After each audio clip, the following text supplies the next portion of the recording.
All right, this update is brought to you by SDG&E. We'll start with the Padres. It's official. They re-signed pitcher Michael King to a 3-year, $75 million deal with opt-outs after year 1 and year 2. Padres were not done. They also signed KBO infielder Sung-Moon Song to a 3-year, $13 million deal. And tomorrow, the Aztecs take on number 1 Arizona. Tip time 7:30, 6:30 pregame. Listen right here on San Diego Sports 760. Did you know that energy demand and prices peak from 4 to 9 p.m.? Take control of your energy use and help save this winter. Use large appliances outside of on-peak hours and unplug devices when not in use. Find more tips and energy-saving tools at sdgne.com/simple steps. It's Jon and Jim.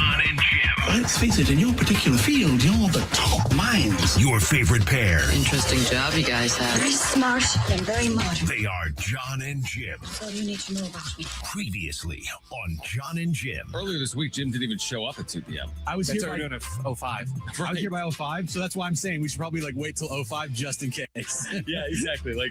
Can you imagine, Brett? Tomorrow's I'm in traffic. I can't make the show, guys. I'm in traffic. It would make total sense. Oh my God. It would make total sense. It'd be kind of perfect, honestly. It really would. Now live from the studios of San Diego Sports 760, it's Jon and Jim. All right, San Diego and Southern California, what's going on? Hour 1, Jon and Jim. We will get to a huge announcement. I see that me and Jim, if you're watching on YouTube, decided to wear the exact same outfit for this announcement, which would be we are literally wearing the exact same outfit, basically. Hoodie and a hat. Like tan hoodie. A tan hoodie, dark hat. What's interesting is before we knew today was going to be a significant announcement, we didn't know today would be discussing so much Padres news, and there's a lot to react to. I think we spent an hour or two yesterday on Michael King. Is that really realistic or not? And then we found out last night that he's going to be back in a 3-year deal. You mentioned it in the update, the Korean infielder they just signed. And maybe this is just the beginning of something even bigger right now for AJ Preller. So we're going to get to all of that. Greg Camaro, our NFL insider, played wide receiver in the NFL. What a game last night. He's going to join us actually a little early today.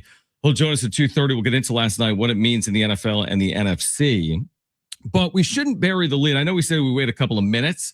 So, the lead is the Padres signed Sung-Moon Song to a 3-year, $13 million deal. 100%. And then this Miranda minor league invite deal that they made today, Jose Miranda, they signed today.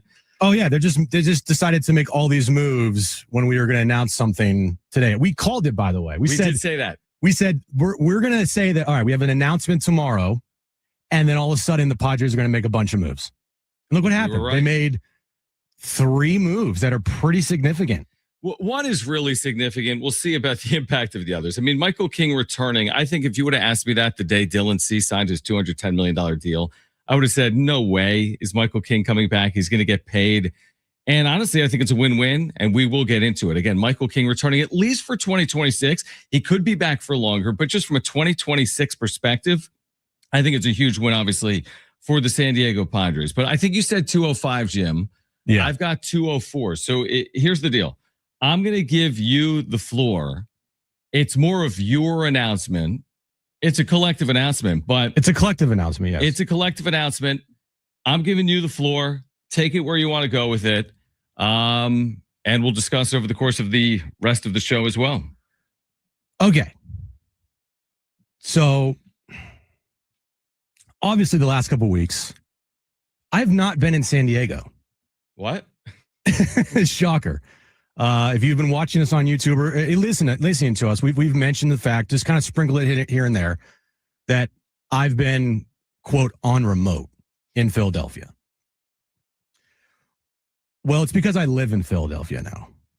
And the announcement is that I'm leaving the Jon and Jim show, and my final show will be on December 29th.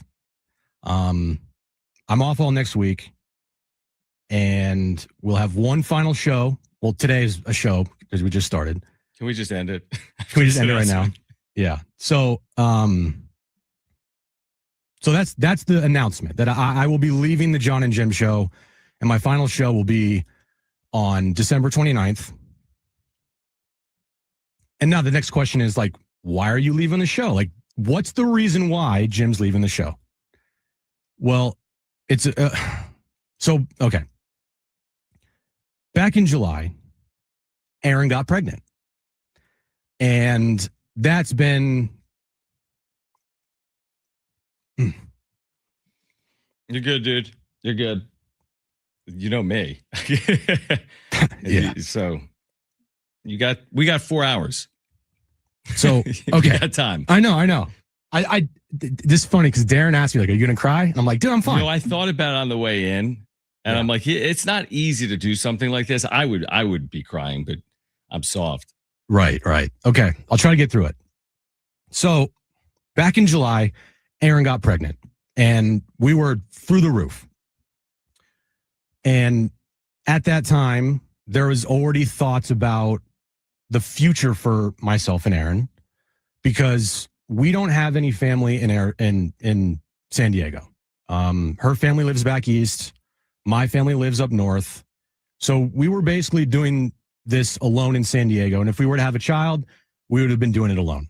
And we were thinking like, okay, future wise, could we maybe stay a year in San Diego and, then we would, figure out our future.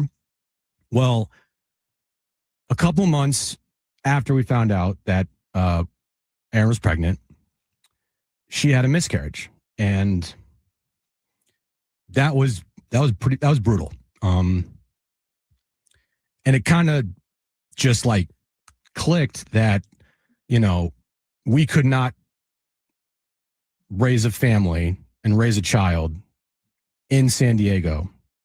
So because of that, this thing kind of went into hyperdrive.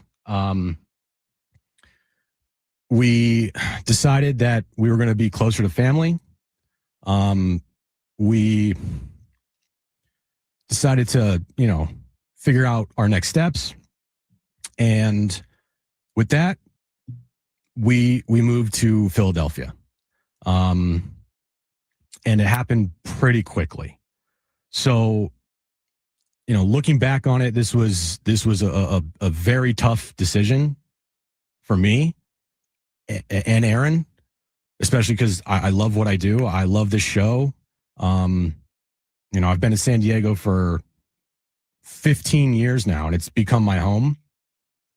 And so it was very difficult to even think about leaving San Diego. But once Aaron experienced the miscarriage and that whole thing happened, it was actually very easy to move and to choose family, because family is the number one thing in anybody's life, and especially our life. And so it was a hard decision, but it was an easy decision, if that makes sense. So, trying to discuss how we were going to do this. Thank you to iHeartRadio for letting me, finish off the year and, help me with this transition in Philadelphia. But yeah, so that's the gist of the main reason why myself and my wife decided to move, and that's to be closer to family because we want to start a family, and we know that it's very difficult to be on an island by yourself to do that. And when the miscarriage happened, it just put a lot of things in perspective for me, especially because I've definitely, been struggling with moving across country because I lived in California my entire life. Like, I'm 36 years old. I've spent 36 years in California. I've never lived outside of California.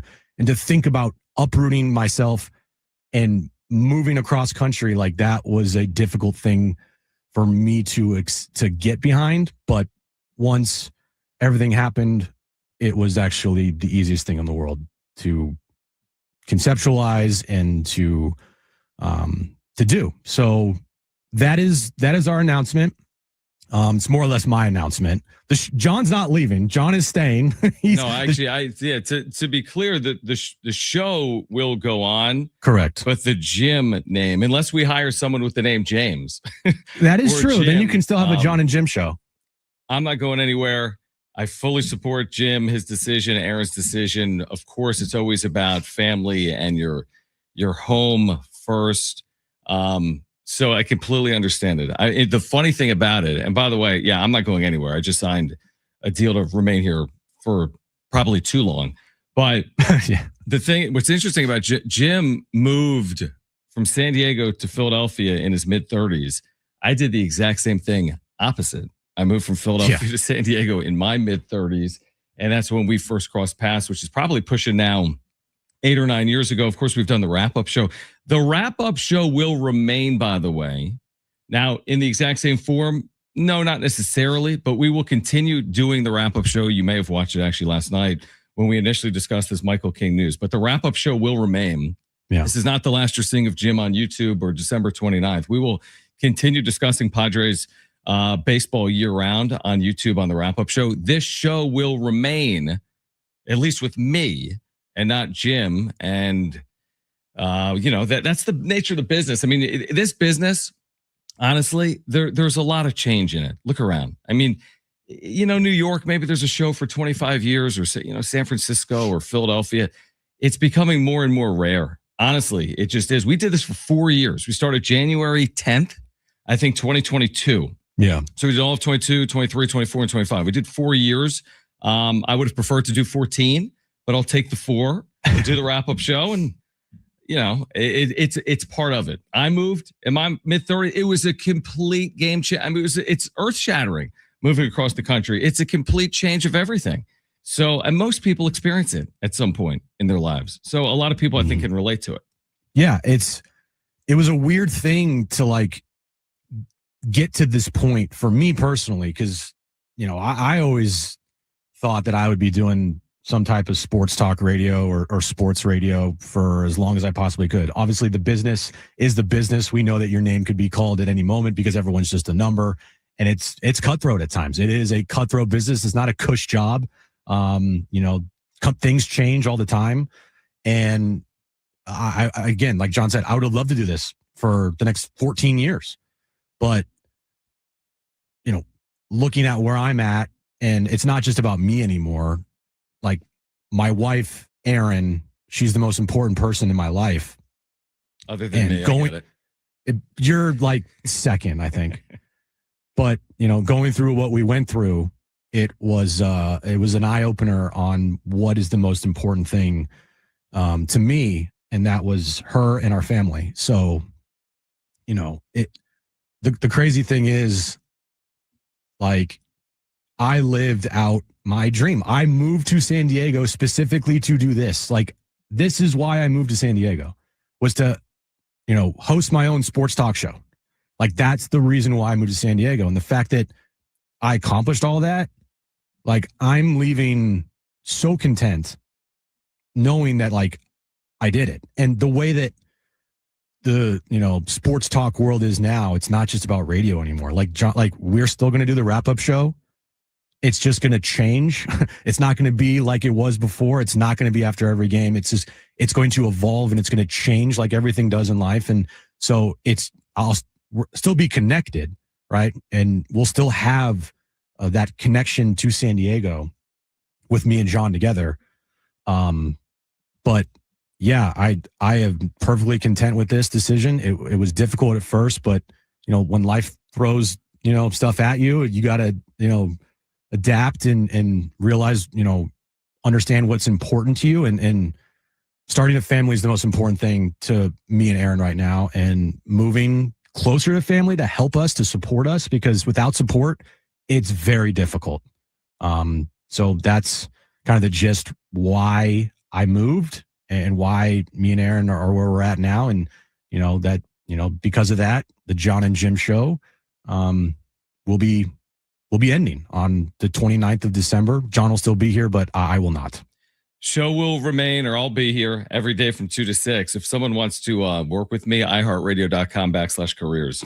Because I'm going to need some help, man. 4-hour show. Yeah, we don't know the future of the show. Well, we do know this. I mean, the show will still exist. We don't know who I'm going to be working with moving forward. That'll be determined at some point. But the show will still exist.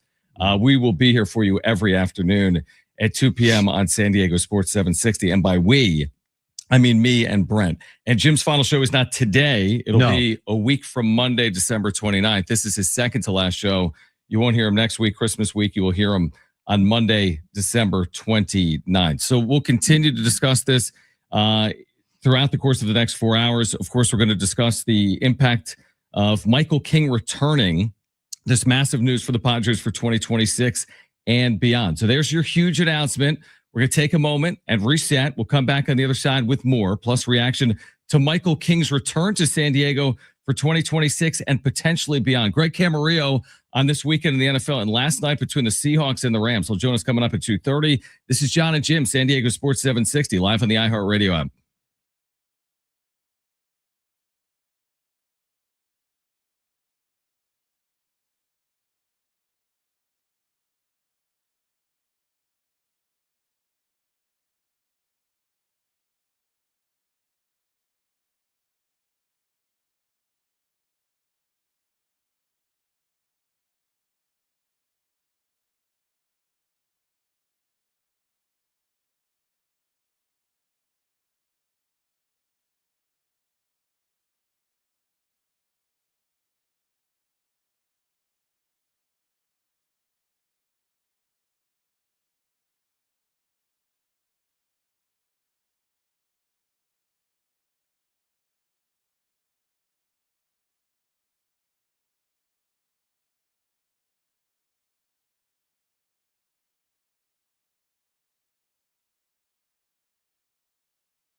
All right, Jon and Jim, San Diego Sports 760. All good things must come to an end. And even this has to come to an end. I don't even know if it was a good thing, but this will come to an end as well. Jon and Jim's final show will be December 29th. That is a week from Monday. This is the second to last show. Jim, as he told you about 10 minutes ago, has moved to Philadelphia, which, by the way, I don't know what you're getting into. I mean, I'll be dead honest with you. As someone that grew up there, it is a different world, which has its pros and its cons. Oh, yeah. As you've already experienced, one thing I would never recommend to someone moving from Southern California that's never spent real time in the East is moving to Philadelphia in December. Oh, no, we picked the perfect time to move to the East Coast, which was during a cold spree. Cold snap, and it's snowing, and it's raining, and it's black ice. Like, I've been very careful not to like post anything about me like in Philadelphia or not say anything, right? Because I didn't want this to become like the main topic until it needed to become the topic. But like, dude, it snowed here on Monday, and oh my gosh, that was an eye opener for sure. Having to shovel snow out of my driveway, dude, and then falling on my ass, like it was not fun. Yeah, but he tells me he falls down. He's like, yeah, I was in my New Balance sneakers shoveling snow. I'm like, I know. That's where you went wrong, dude. Right. That's where you went wrong. Dude, wait until you get your first freezing rain. Dude, that's it's the rain. nuts thing. Today, Black it's like a ice. hurricane outside. It's raining sideways. The wind's at 40 to 50 miles per hour. Yeah, I mean, there's always something. So, all right, so Jim has moved.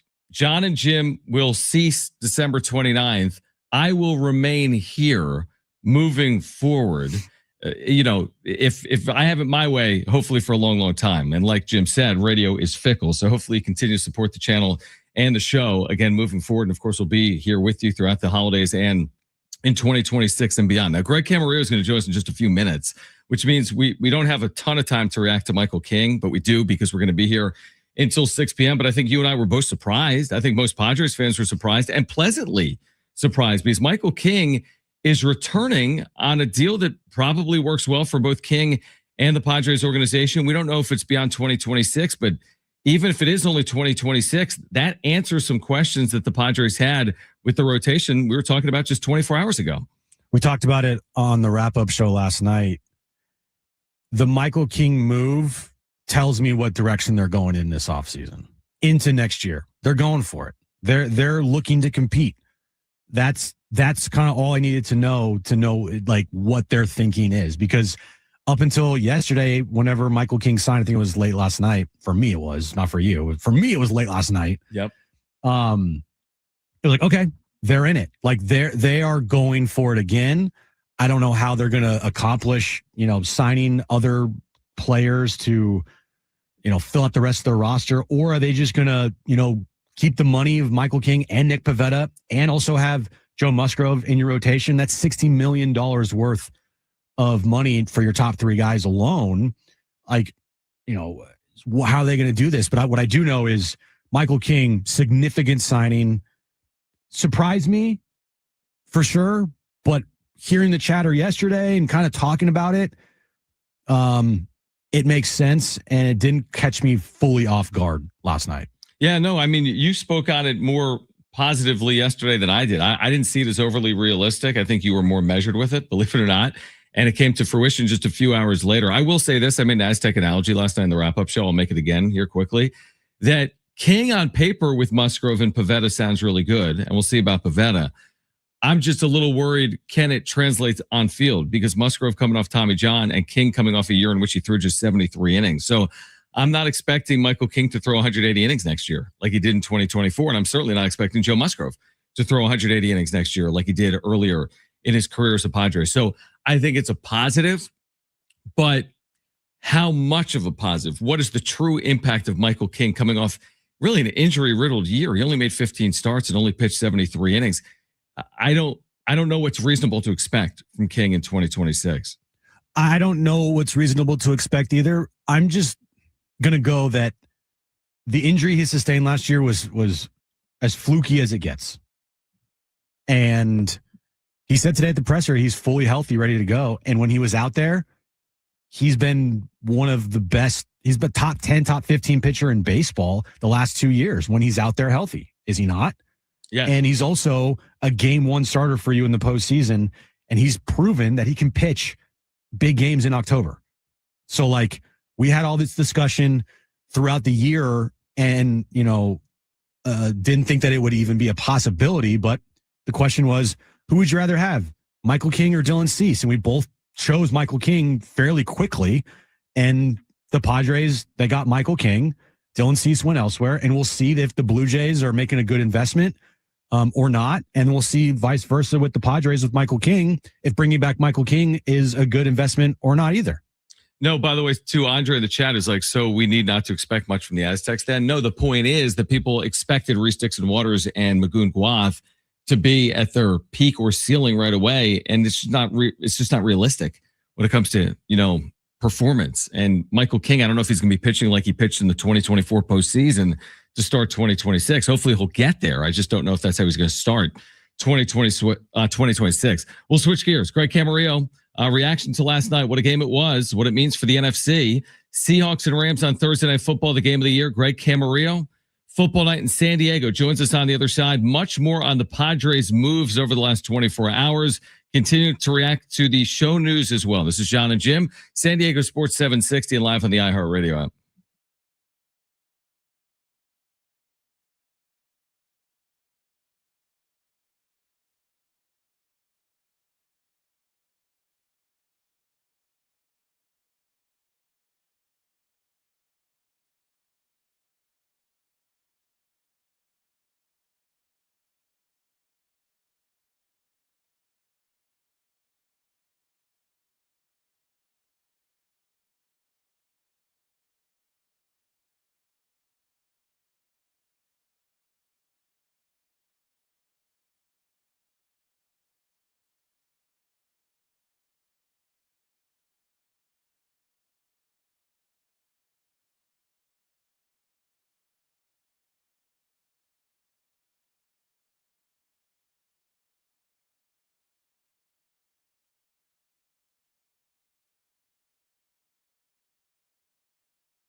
All right, this update is brought to you by SDG&E. It's official. The Padres re-signed pitcher Michael King to a 3-year, $75 million deal with opt-outs after year 1 and year 2. Padres also signed KBO infielder Sung Moon Song to a 3-year, $13 million deal today. And tomorrow, the Aztecs take on number 1 Arizona. Tip time 7:30, pregame 6:30. You can listen right here on San Diego Sports 760. Did you know that energy demand and prices peak from 4 to 9 p.m.? Take control of your energy use and help save this winter. Use large appliances outside of on-peak hours and unplug devices when not in use. Find more tips and energy-saving tools at sdgne.com/simple steps.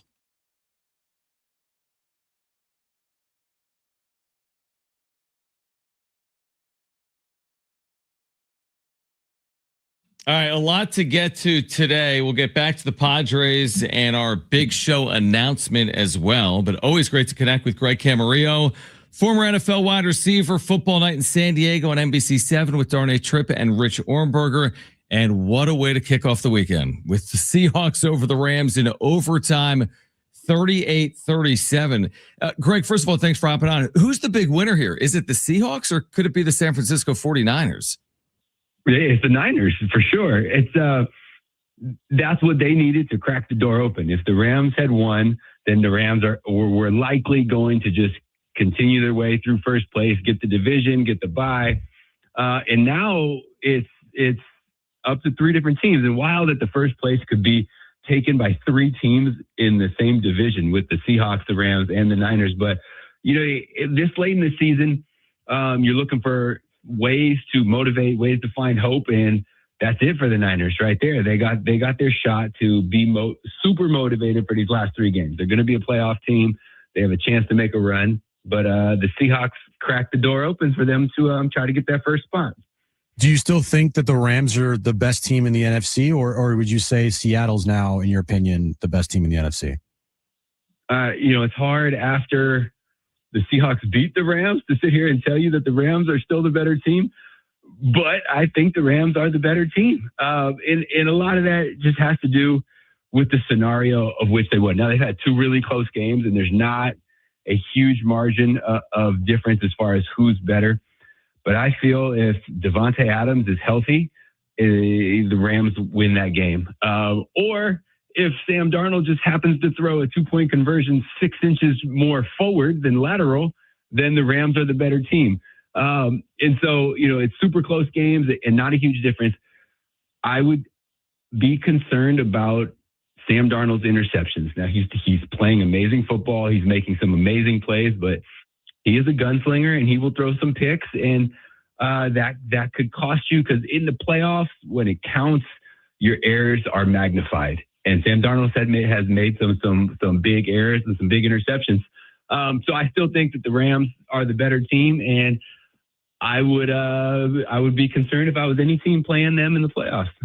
Greg, I'm curious to get your perspective. Greg Camarillo with us right now, Football Night in San Diego on NBC7, as someone that played in the league. Do you think teams should be able to advance a backwards pass like that played out in the 2-point conversion?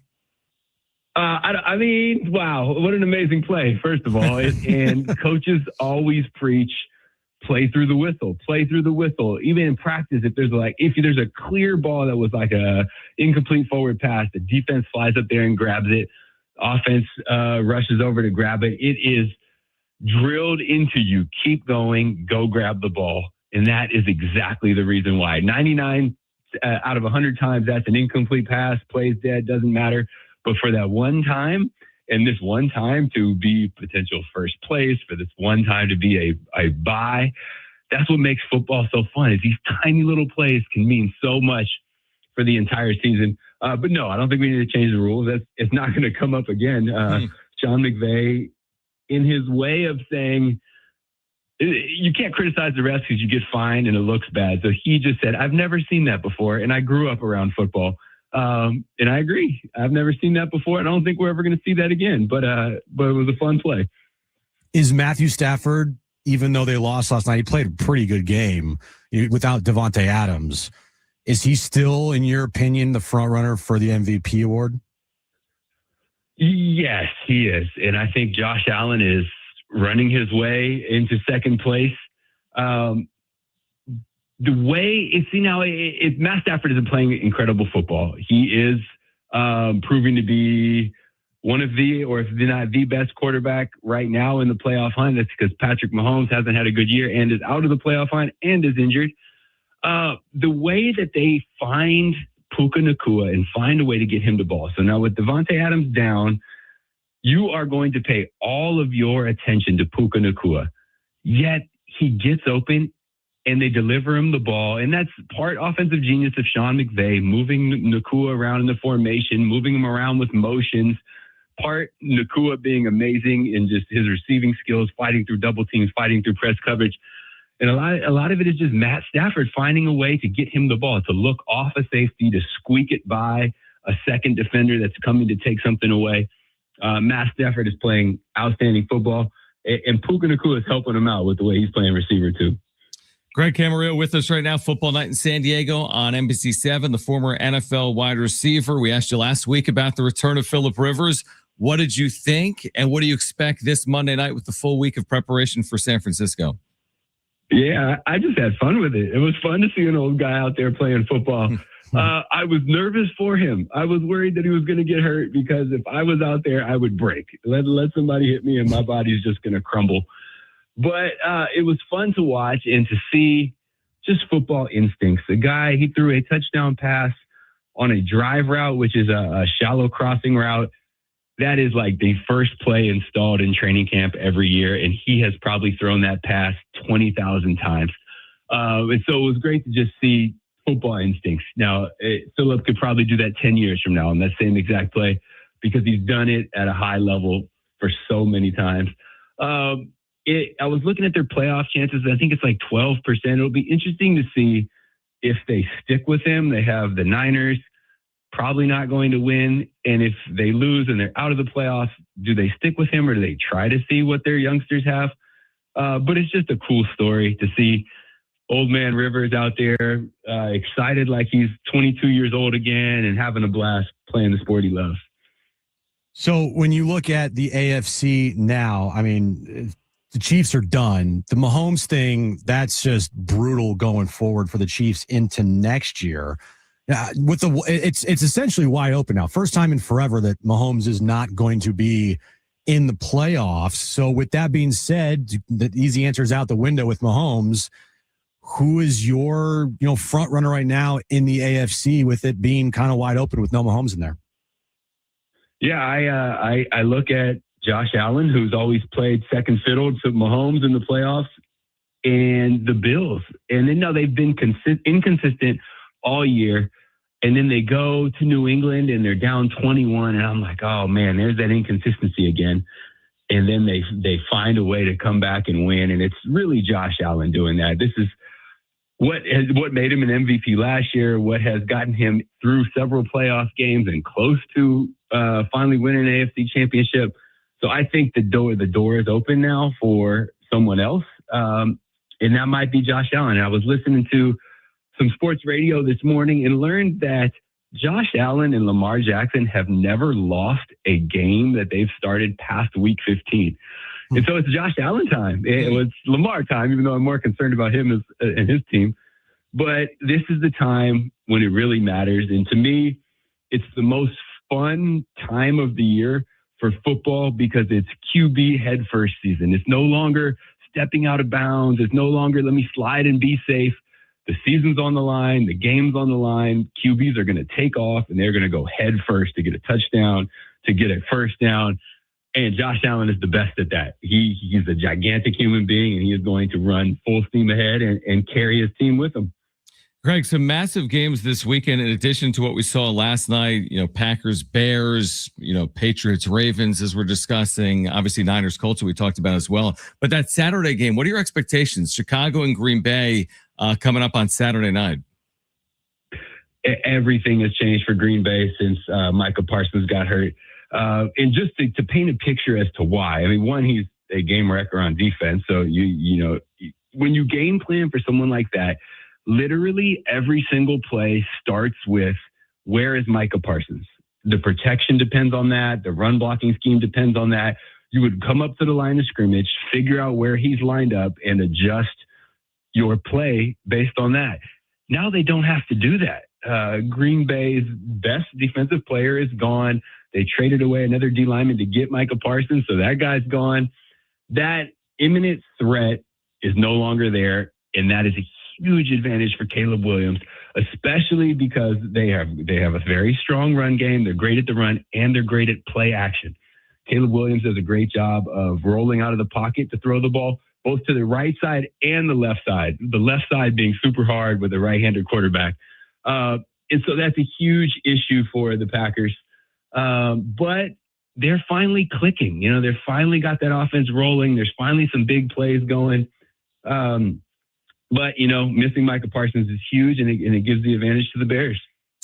Greg, appreciate you doing it throughout the course of the year. Merry Christmas to you. We will catch up, I think, the first week of January 2026 in the new year. As we're not here on the 26th next Friday, but we appreciate you doing it. We're looking forward to, like you said, the stretch run here in the regular season. So thanks for hopping on, and happy holidays to you and yours, man. Thanks, Greg. Appreciate you, fellas. Happy holidays. All right, great stuff from Greg Camarillo, played wide receiver in the NFL, and you can catch him every weekend with Darnay Tripp and Rich Ornberger, football night in San Diego. We're getting back to the Padres on the other side. AJ Preller certainly is not done. Plus, what are the Padres' plans when it comes to the luxury threshold? Here until 6, just getting started. Jon and Jim, San Diego Sports 760, live on the iHeartRadio app.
Man, AJ Preller is not sleeping. Jon and Jim, San Diego Sports 760. We'll hear, Jim, from Michael King, who met with the media today after a day ago being at the UTC Mall. And then later we find out that he has indeed signed a 3-year, $75 million contract. So we can hear from Michael King coming up. But there are reports now, this coming out of foul territory, that the Padres have, in fact, met with this Japanese slugger. And that would be Munetaka Murakami. Of course they have. So the second that I say I'm leaving, they're like, you know what? Yeah. We're making every move possible now. And they really are. So Munetaka Murakami is a massive name. And we're going to hear the clip from foul territory coming up at 3 p.m. This isn't like the player they signed out of the KBO today. This is a player that has done it in Japan. He's been a 1,000 OPS player for each of the last couple of years, or had a massive 2025. So some people call him the Japanese Kyle Schwarber. The Padres reportedly have made contact with him.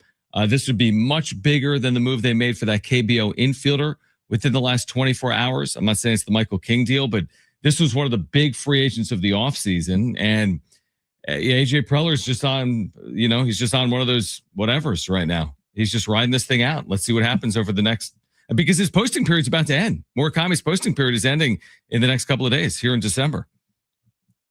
The thing with AJ is it's not just one move. It's one move followed by another, followed by another. It's a domino effect. And when he has a plan, he acts on it at a certain time. And it's like a flurry. It's like this dude is like going 0 to 100 very quickly, right? So the Michael King move last night, I thought to myself, like, this is the first of many coming. Now, him being, or the Padres being attached to Murakami, like, that's huge. I'm kind of shocked that if they were to pull that off while not having to trade away assets to move money around, that would floor me that, wait, they're in the middle of a sale, but they're spending this money and they're increasing the payroll potentially. Like, didn't have that in my bingo cards or bingo board, whatever. 56 home runs in 2022. He's a massive slugger. I mean, kind of what the Padres lack is that true slug. Like Manny Machado is he's a great hitter, but I wouldn't call him a true slugger, right? Fernando Tatis Jr., when he was younger, I'm like, this guy's going to be a 40 home run guy throughout the course of his career. It has not played out that way. Jack Camaro is a great hitter, but I wouldn't refer to him as a great slugger. Like, he's not going to hit 40 home runs, you wouldn't think, in a season. That's the type of impact this player could have potentially in the major leagues. I want to hear from Michael King because he met with the media earlier today, and he was asked a couple of things. You're going to hear a couple of sound bites from Michael King. The first question, his answer was really intriguing to me. He was asked why San Diego was the best option for him. Listen to this. When AJ called and when San Diego was kind of clearly an option for you, why was it the best option for you? I mean, it's very simple. I mentioned, obviously, family getting started here. We have so many roots here. The foundation that we have, the atmosphere playing here is just, it's second to none. And I think that the players that he has put together, the staff that he has put together, made it so it was very familiar to me and very fun to be a part of. And I think that we have some unfinished business, and I want to be a part of a championship team. And that was the number one pillar that I said of teams I wanted to go to. It needs to be a team that is going to win throughout the duration of the contract. And I have a ton of trust in AJ to do that, while Gracie's interrupting me, but it's her world. So yeah, those are the main reasons why I want to be back here, and could not be more excited that we got a deal done. I didn't forecast it. You hear from Michael King, though, and it sounds like he really wanted to stay here, work with this organization, Ruben Niebla, keep things going. So that was Michael King in his own words on why the Padres make sense for him and his family right now. The contract for Michael King makes so much sense for him because, look, if he pitches well this year, he goes out, has a similar year like he did in 2024, he's opting out and boom, big time contract. if he doesn't pitch well, he'll opt in. He gets paid $30-something million next year. Like, it is a win-win for Michael King and for the Padres in the short term. You know, you would love Michael King here if you're the Padres for all 3 years, but the likelihood of that happening if he pitches well is pretty slim. So I think it's a no-brainer for Michael King. You know what it also does tell me, we talked about this in the wrap-up show last night, is the market for Michael King was not what we expected. Yeah, clearly. I thought he was going to get not like $150 million contract, but I thought he was going to get closer to 100, like 5 for 100 or 4 for 100, something like that, right? 3 for 75. It's on pace with what we were both thinking, like 4 for 100, 3, yeah. You know, right? But with all those opt-outs included, it is like a 1-year show me deal to get back on the market to make the Dylan Cease contract of 7 years, $210 million. Completely agree. No, I completely agree with that. Let's hear one more from Michael King before we continue to react on the other side. This is the move so far of the offseason. Doesn't mean it will be a week from now or a month from now, but right now this is the move of the offseason for the Padres. The question we were bouncing around earlier, is he going to have any limitations coming off a season in which he threw just 73 innings, had the back, had the knee? Are there any limitations? Where your health stands right now, kind of going into the season, any limitations, and how it affected the process of free agency, talking to other teams who weren't as familiar with your status as the Padres were? Yeah, fully healthy. I actually think I'm ahead of where I was at last year, which is a great thing. I guess, unfortunately, that was because we were bounced a little bit earlier in the playoffs. But shut down my normal shutdown, did my normal build-up, and ready to go. No limitations. In free agency, it's obviously a question mark. I think that the trust that I've developed with the training staff here and doctors here allowed me to, I don't want to say overlook that kind of thing, but they have faith in what I do in the off season, and making sure that my body's healthy and ready to go come season. No limitations on Michael King in 2026. Did anybody ask him, like, has he worked on his sleeping habits to make sure that that doesn't happen next year? Well, he's got his new deal with Sleep Number. Yeah. Did you get a new bed thanks to Mattress Firm? Is he going to bring it with him on the road? I would if I were him. His Sleep Number is debilitating back pain. No, again, his health is obviously the story heading into 2026. Can he stay healthy? When he's been healthy, he's been among the best pitchers in the National League. All right, we'll continue to react to the news that Michael King is staying in San Diego. Plus, AJ Preller isn't done, adding a Korean infielder. Plus, are the Padres in on Munetaka Murakami, the Japanese slugger? Plus, what is the Padres' payroll threshold? Will they go over the luxury tax in 2026? A ton to get to. This is Jon and Jim, San Diego Sports 760, live on the iHeartRadio app.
All right, this update's brought to you by SDG&E. Padres news of the day. There's a lot of it. Michael King officially signs a 3-year, $75 million deal with the Padres with opt-outs after year 1 and year 2. Padres also signed KBO infielder Sung Moon Song, amazing name, to a 3-year, $13 million deal. And tomorrow night, the Aztecs take on number 1 Arizona. Tip time 7:30, 6:30 pregame. You can listen right here on San Diego Sports 760. Did you know that energy demand and prices peak from 4 to 9 p.m.? Take control of your energy use and help save this winter. Use large appliances outside of peak hours and unplug devices when not in use. Find more tips and energy-saving tools at sdgne.com/simple steps.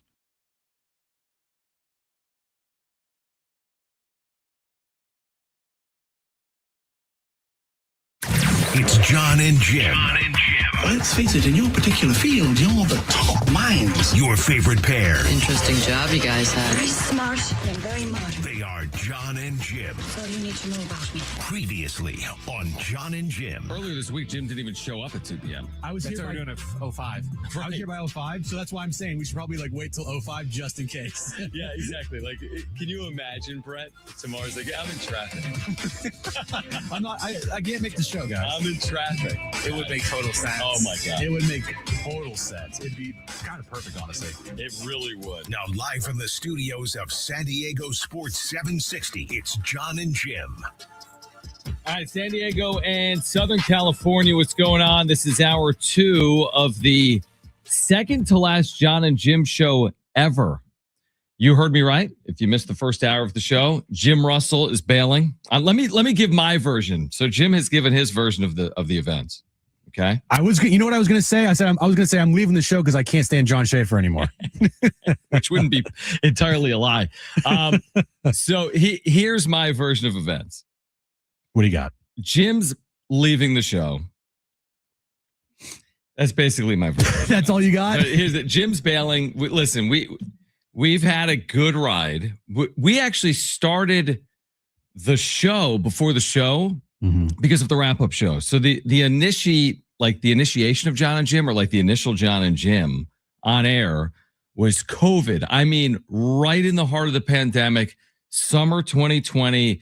If you know, you know. Maybe you were with us on the radio on 1360 at the time. We came into the radio and did post-game Padres wrap-up shows every game, all 60 of them, and then the postseason as well in 2020. That spawned the wrap-up show on YouTube in 2021, which then spawned, thanks to the belief from our program director at the time, Brian Long, then spawned Jon and Jim in January of 2022. And I want to say the first time Jim and I ever met was actually when Jim was working for the flagship for the Padres, and he was in the press box and I was in the press box. And I'm like, I don't even know how it came to be that we came to meet. Was it because of the girl that chugged the beer after the foul ball landed in her cup? Yeah, that's our first interaction, is because you were at the game with Scraby. I was at the game, and during one of the innings, a foul ball went into this woman's cup. She chugged it. And at the time where I'm looking for content for, the website that I'm doing for the flagship. And then, Mark Willard, who you were producing for, was like, you need to go get the girl's number and have her on the show. So we both went over there and we're like, hey, what's up? I'm Jim. You're like, I'm John. Want to be friends? Okay. And then it was just like, and then when I came over, it's actually funny. So when I was working for Coach across the street, and when Darren and Marty joined iHeart, they called me and they're like, hey, Jordan Caruth's leaving. We need a producer, or we need someone behind the glass. Would you want to do this? At the time, I was like, what does it pay? and then it was like, okay, I'm in. And I came over, and it was like this secret thing. It was really weird. And you're the first person I saw. You're like, what are you doing here? Yeah, like, what are you doing here in your black leather jacket? Correct. Now I took my black leather jacket to the East Coast. I know. But what is that your only takeaway from this, or what do you got? That's it? No, I mean, I have more than that. I mean, I think that, listen, I thought that the second we started doing the wrap-up show, I'm like, well, this could be a radio show. Thanks to Richard Orenberger for pushing us to do that, by the way. Oh yeah, because Rich told us to go on YouTube. And then we did, and then that took on a life of its own. If you missed it earlier, the wrap-up show will remain, by the way. In a different capacity. In a different capacity, but it's going to remain. Like let you know, it's not going to be how it was. Listen, if they sign Munetaka Murakami, I'm waking Jim up at 1 a.m. We're doing the damn show. Okay. Well, last night I text you. I got home. By the way, the last 3 weeks, my schedule has been all effed up.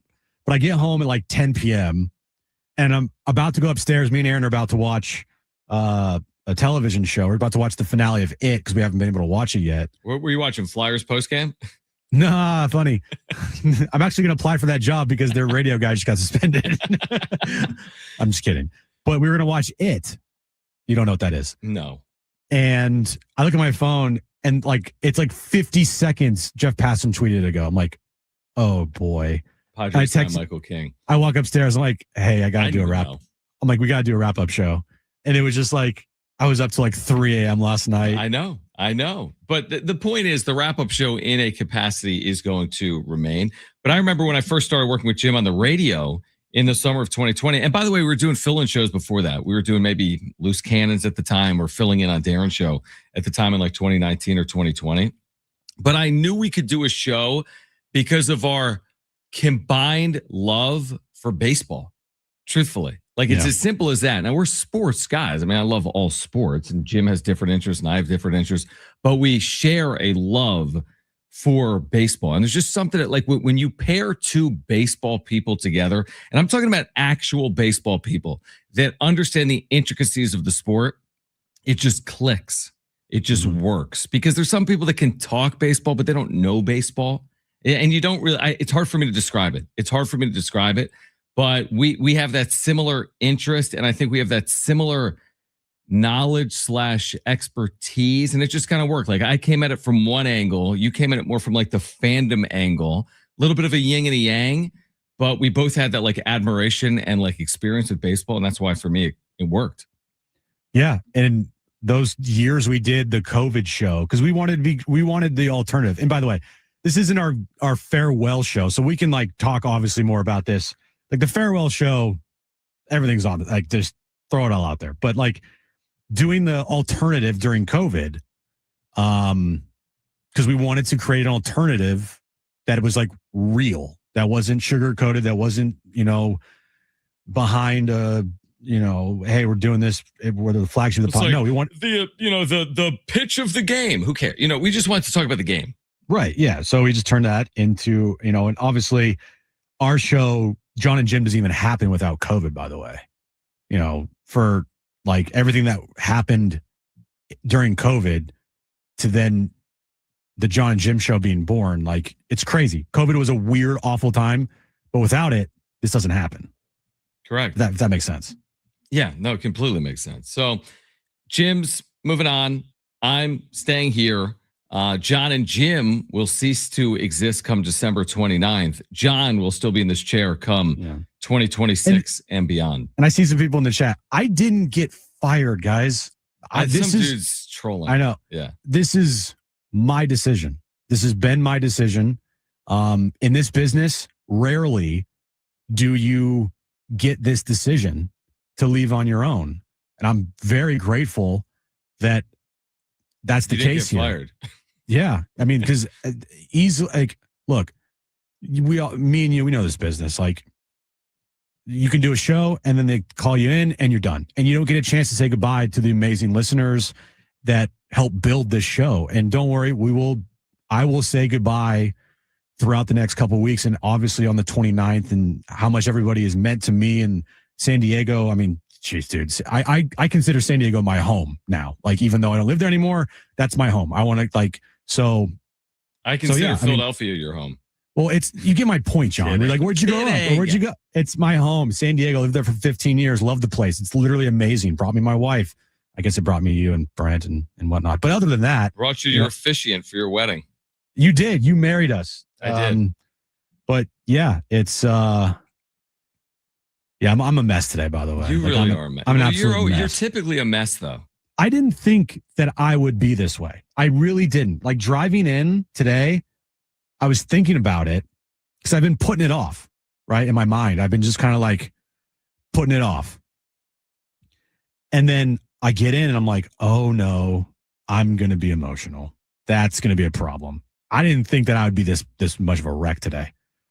Well, you haven't been that much of a wreck. Not on air. Dude, internally, in my mind right now, I'm a wreck. Yeah, I'll be honest with you. Whenever my time in radio ends, and it probably won't be at least for another 2 weeks, but whenever my time in radio ends, I honestly, I don't think I would want to do a final show because I really wouldn't. I don't want to.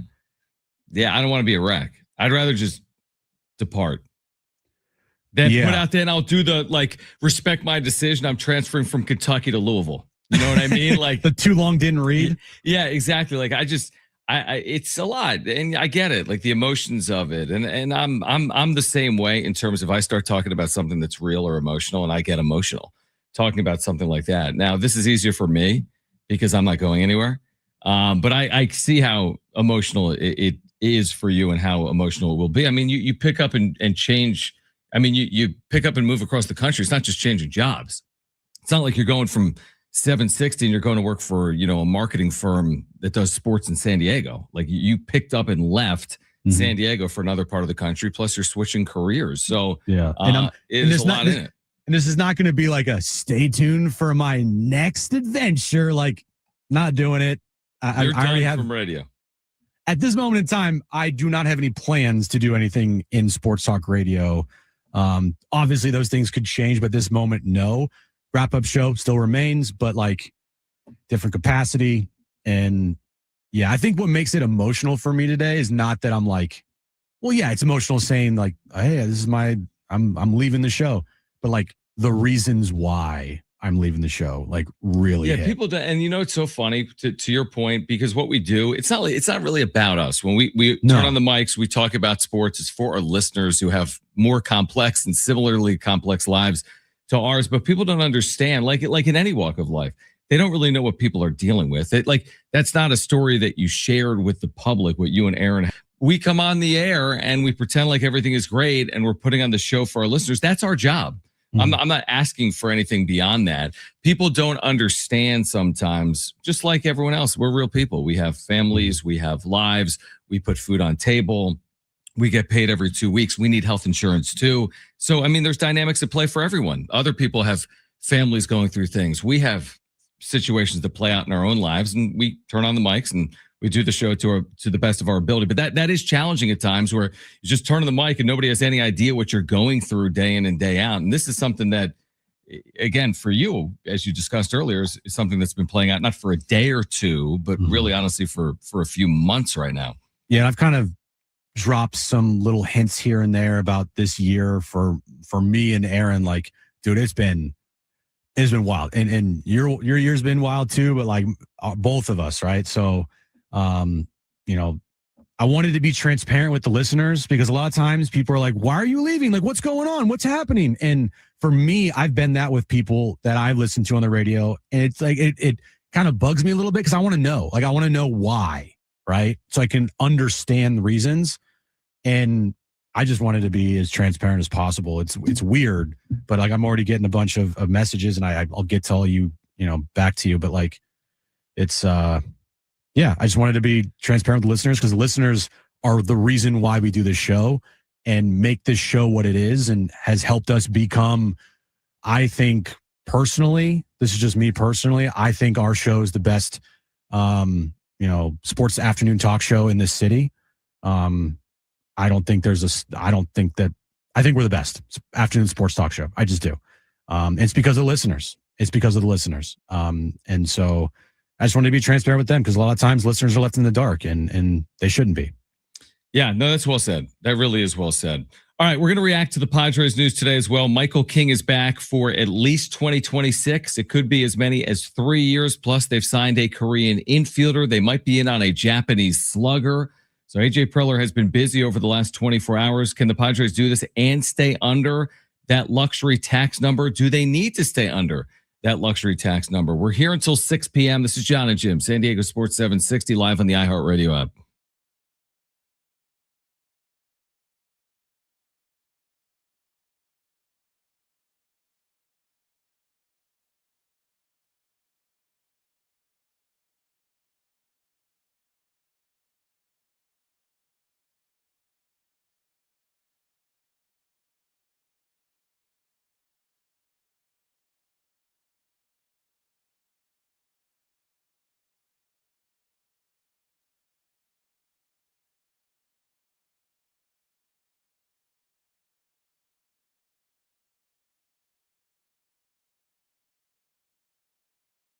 Hey guys, it is Schaefer, and there is no better time than now to get down to your local Toyota dealer. New vehicles arriving daily, including their most popular cars and trucks and SUVs. So whatever kind of vehicle you're looking for, hurry into your Toyota dealer today, or make sure to head to Toyota.com. If you're looking for a great deal on a new Toyota, there you can check out all the latest offers and search inventory. Finding the Toyota that's just right for you starts at Toyota.com, or make sure to head to Toyota.com if you're looking for a great deal on a new Toyota. Toyota's Beyond Zero lineup of electrified vehicles helps to create a greener planet. Toyota's Beyond Zero lineup supports a greener planet with a wide range of electrified vehicles, including hybrids, plug-in hybrids, and fully electric vehicles. Or take each day further than you thought possible in a new Camry. With its stylish looks that'll make an impression wherever you go.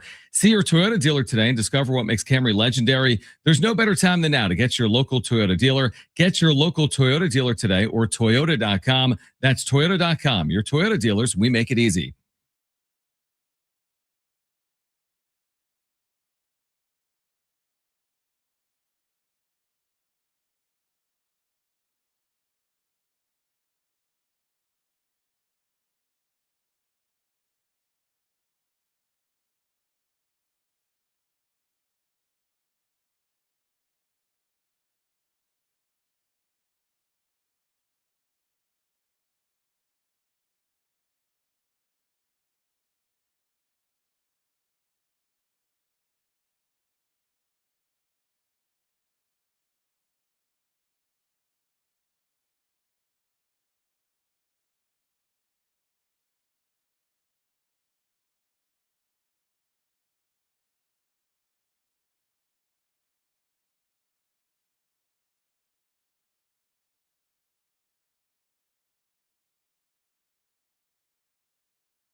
All right, San Diego Sports 760 congratulates all our $5,000 winners, and iHeartRadio's Thank a Teacher, powered by Donors Choose.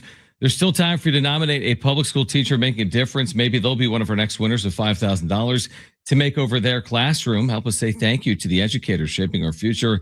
Nominate your favorite teacher now at iHeartRadio.com/teachers. That is iHeartRadio.com/teachers. What giveaways do we have today, Brent? Do we have 4 pairs of tickets for San Diego State on Monday?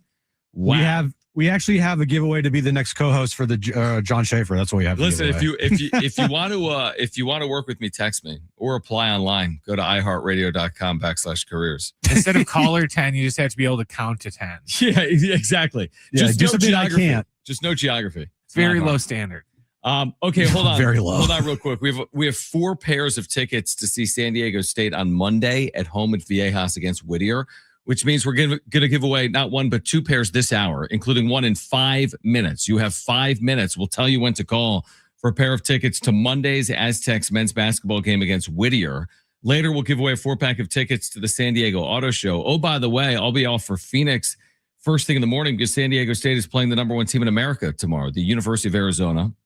Neutral, quote-unquote, game in Phoenix. That's tomorrow night at 7:30. Our pregame coverage will begin at 6:30. Huge opportunity for the Aztecs tomorrow night. San Diego State and number 1 Arizona coming up tomorrow. All right, so we've talked about Michael King, Jim. We haven't really talked about Sung Moon Song. Yes, Sung Moon Song. Here's what do you Korean got? who was signed out of Kaewum, which is where Ha-Sung Kim played as well. He's a versatile infielder that had a couple of really good years in the KBO, and I'm not counting on him to bolster anything other than to provide versatility. That's what he is for me. I don't think he's an everyday regular. I think he's a depth infielder that hopefully comes along over the course of 3 years, but it's a low risk deal. 3 years, $13 million for a guy that's hit the last couple of years in Korea that plays multiple positions. Again, it's a move. He's going to be in the big leagues for the next couple of years, presumably, and hopefully he pans out for the Padres. Is it Ha-Sung Kim 2.0? Probably not. I wouldn't think he's as good of a player, truthfully. Defensively, right? I don't think he's as good, right? Defensively? I don't know anything about him other than that he has like one of the best names ever. Great name. I mean, he had 900 OPS last year. He's hit the last 2 years. It's Korea, though. It's not the highest level of professional baseball. So I need to see it, is my point. Padres are competing for the all-name offseason team with Sung Moon Song and Ty Adcock. Right. Exactly. It's amazing. That's been, yeah. That's all I got. No, that's your take. My take is he has a great name. That going out. That's my great, Peace. take. Yeah, peace. He's got a great name. Mic drop. Boom. You like that, everybody? It's kind of right. It's a versatile piece that they needed. And I don't know if he can become an everyday player like Ha-Sung Kim. I don't really know much about him. I don't know how he's going to translate to the big leagues. I don't. But I mean, a 3-year, $13 million deal is a pretty significant one, right? Is it not? You tell me. I don't know. Is that a lot for a guy that's going to be in the big leagues? I don't know. Look, if this guy turns into an everyday player, it's pretty significant. What was the Ha-Sung Kim deal? 4 for 28? 4 for 28. Yeah, so this player I don't think is of the same caliber based on the contract. Right. Okay. So, but still, they need versatility, and he brings that versatility, especially if they're trying to shop and still potentially move Jake Cronenworth. Right. I don't know if Sung Moon Song can be an everyday second baseman for this team, or first. I don't know. I just think that as a bench piece, absolutely try it out. It's a low risk, high reward type of move. Completely agree. And again, is this going to be the signing of the offseason? No, but teams have to have depth. If this is a player that can play a little bit of second, a little bit of third, get Manny off his feet.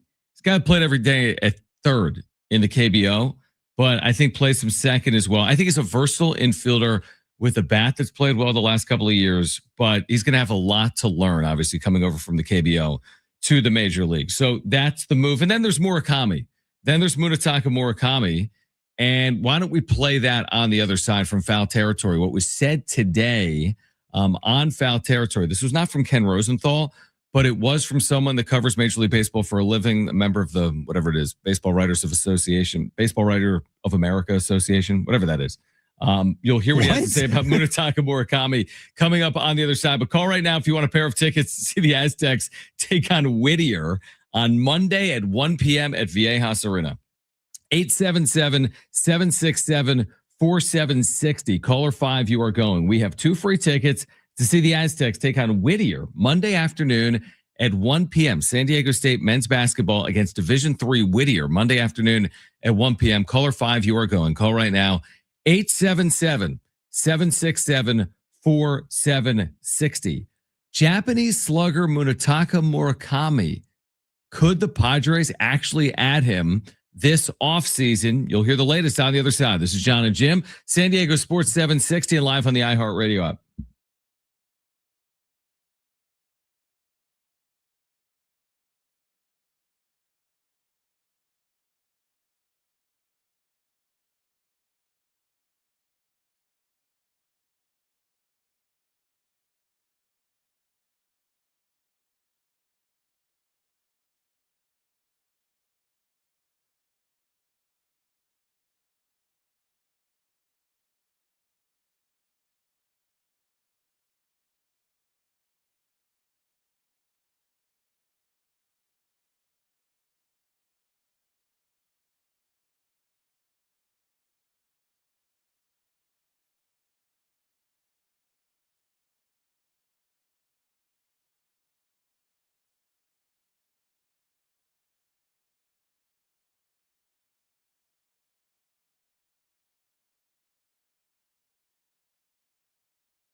All right, this update's brought to you by SDG&E. The big news of the day in Padres land, Michael King officially returning to the Padres on a 3-year, $75 million deal with opt-outs after his first and second year. Padres also signed KBO infielder Sung-Moon Song to a 3-year, $13 million deal. And tomorrow, the Aztecs take on number 1 Arizona. Tip time 7:30. 7:30 tip time, 6:30 pregame. You can listen right here on San Diego Sports 760. Did you know that energy demand and prices peak from 4 to 9 p.m.? Take control of your energy use and help save this winter. Use large appliances outside of on-peak hours and unplug devices when not in use. Find more tips and energy-saving tools at sdgne.com/simple steps.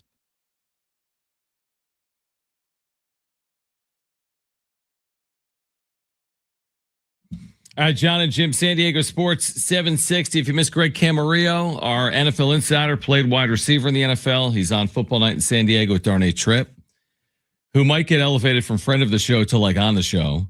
If you missed Greg Camarillo, you'll hear that conversation coming up at 4:30.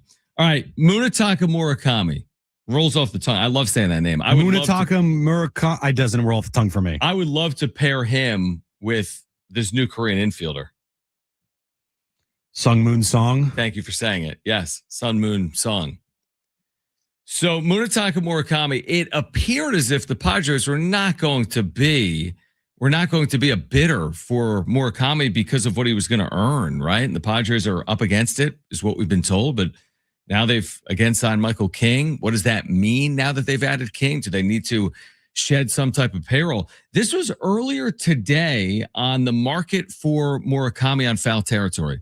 I believe that the Padres have had some meetings. I don't know if the Song signing from Korea today maybe offsets that a little bit. It seems like the market is a lot softer than I think Murakami or his representation had necessarily expected when he came over. Teams are really, really suspect of the lack of plate skills there, how the bat to ball ability is going to translate, and how frequently he's going to be able to get to that power. We've heard that there's kind of this Kyle Schwarber-esque sort of upside. From a raw power perspective, certainly there is. I don't know if he's ever going to hit like Kyle Schwarber. It was a lot of swing and miss. It's bottom 1% in NPB. We'll see how that translates to the United States. You could be talking about a guy his first year here who hits 220 or lower, like a $190. Then you have questions about you probably can't play him at third base. He's not a very good first baseman. So you're kind of locking yourself in here with a low contact, low batting average DH. Teams, though they value impact and they value power hitting, they do still value contact. They still value you not being an absolute hole in the lineup for long stretches. And I think that's what the concern is with Murakami. It'll be really, really interesting to see where Murakami ends up. I don't think he's going to end up getting the long-term or the big dollars that a lot of people were anticipating when it was announced that he would probably be posted back in 23-24.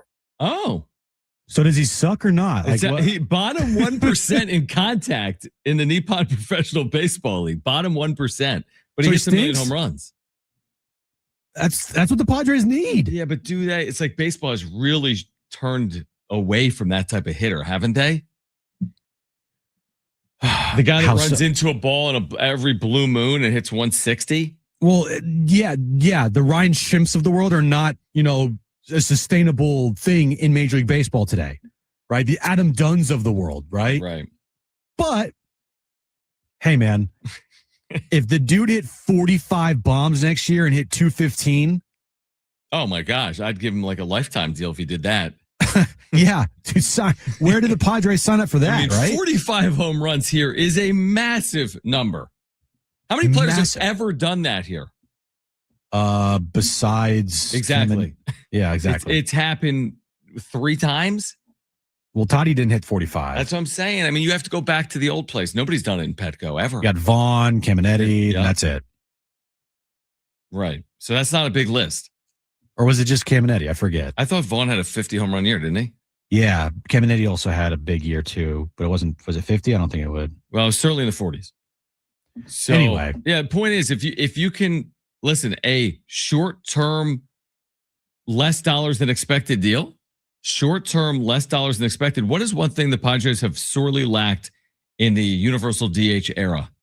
An actual universal DH. A DH. A DH. They don't have one. They've never had one. You know what it stands for? The second word, hitter. They don't have one. So I'm on board with the DH. Now I get it. You got to get Manny off his feet. I'm fine with that. You still could use a DH. 100%. Like there to play devil's advocate, there are very few just pure DHs in baseball today. Right? There's a couple, and there's some of the best power hitters in the sport. Schwarber, Ohtani, those guys are full DHs. Mm-hmm. All right. But I mean, how many teams don't have an actual DH and it just cycles and you just rant every day? It's just like, who's the DH today? Right. Like right. Probably a good amount. Yeah, probably. But because the sport has a DH, like that is an actual position now.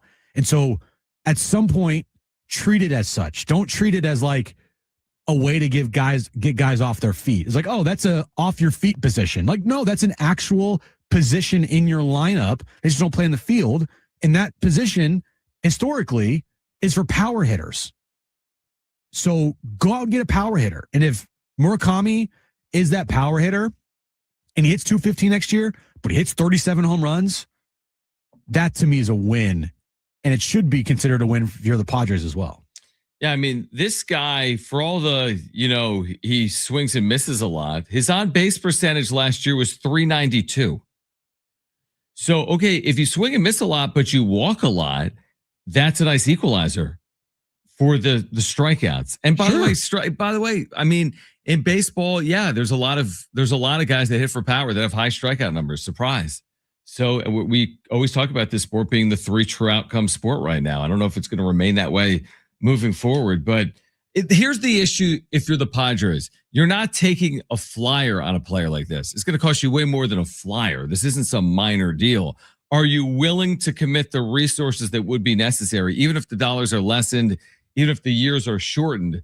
Does it make sense? The old make it make sense. I don't even know if the Padres can afford the roster they have put together right now. Spend all the money. It's not our money. Screw it. But are they going to go over the luxury tax? Who cares? They do. Okay. Do I care? Should you care? Should fans care? Because it's a part of the story, because I don't want to lead people down some path that isn't realistic. Look at their last 2 seasons. No, I get it. I know. Like, you can't continue like, just go sign this guy. And when it's like, whoa, slow down. My point is, I wouldn't talk about Murakami nor would you unless he was brought up nationally. Right. Because we're not going to be like, Framber Valdez, let me tell you about him. He's awesome. Well, yeah, he's going to make $150 million. So why would we waste your time? We did. Well, I remember you were gone about a month ago or so. I forget when you were gone. I was doing a solo show.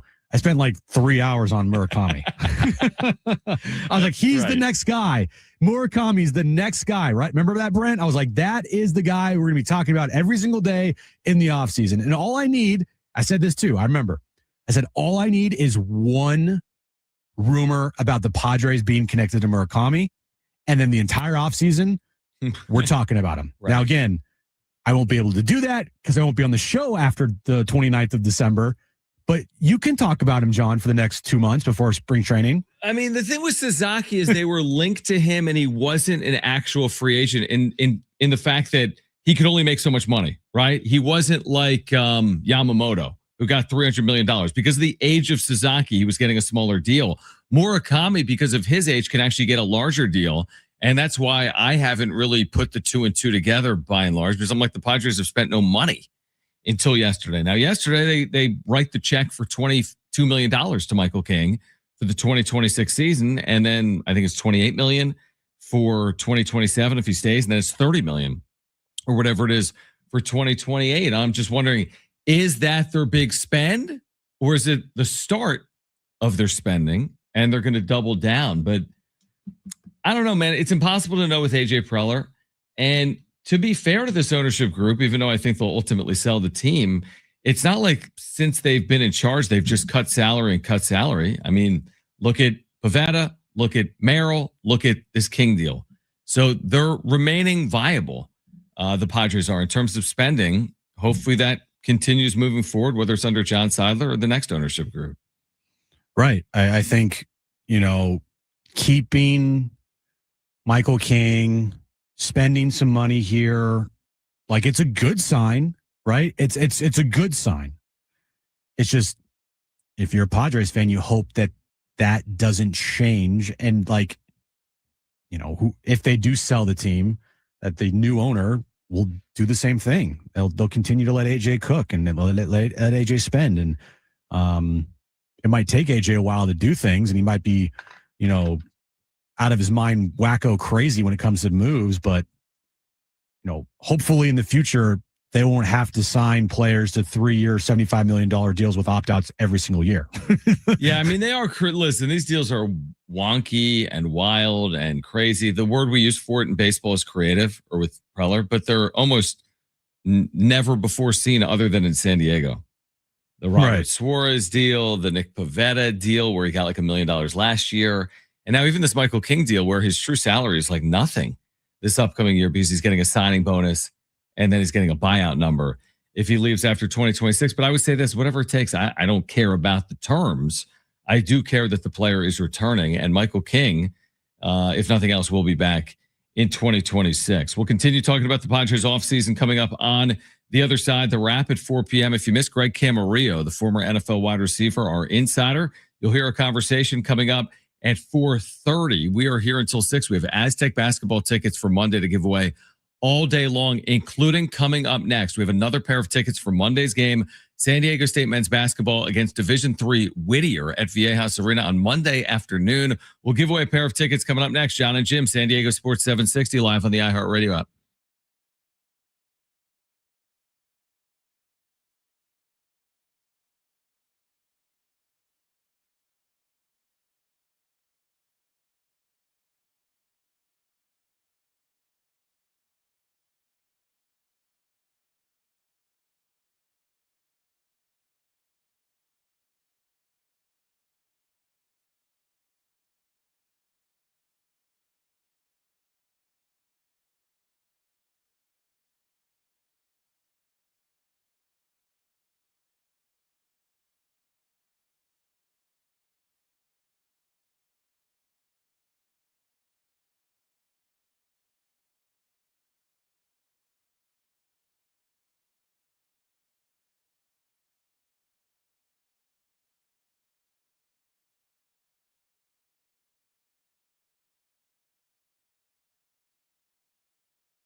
All right, Jon and Jim, San Diego Sports 760. We're giving away Aztec tickets for Monday against Whittier, the Poets, for whom the bell tolls. I don't know. I just wanted to say that. Jim, I think, read that earlier. Don't read poems. But we have tickets to give away for Monday's game against Whittier. Wasn't that Metallica? Maybe. We'll give them away in about 8 minutes. We'll give away pairs every hour today, coming up in about 8 minutes, then in the 4 o'clock hour and the 5 o'clock hour. Let me ask you this, because Jim announced earlier, if you missed it, that he is leaving the show. Just like that. He just sprung that on me. Surprise, John. Okay, I'm going to ask this. I'm going to spin it. Is there anything we can do to have you have a change of heart? Could this be a Michael King moment? Michael, hey, you got imagine if you did. Imagine if we had this planned out. We're like, hey, Jim, for 2 hours, say you're moving and you're leaving and you're going to Philadelphia and you and Aaron are going to start a family and you're getting closer to her family. And then you're like, you know what? I'm not leaving. Yeah. Next you're spotted at the UTC Mall. Yeah. Wolf. Yeah. Next time we see you, it's going to be at the UTC Mall. Right. I'm not effing leaving. Yeah. So is there I guess my question is there anything that could convince you to return?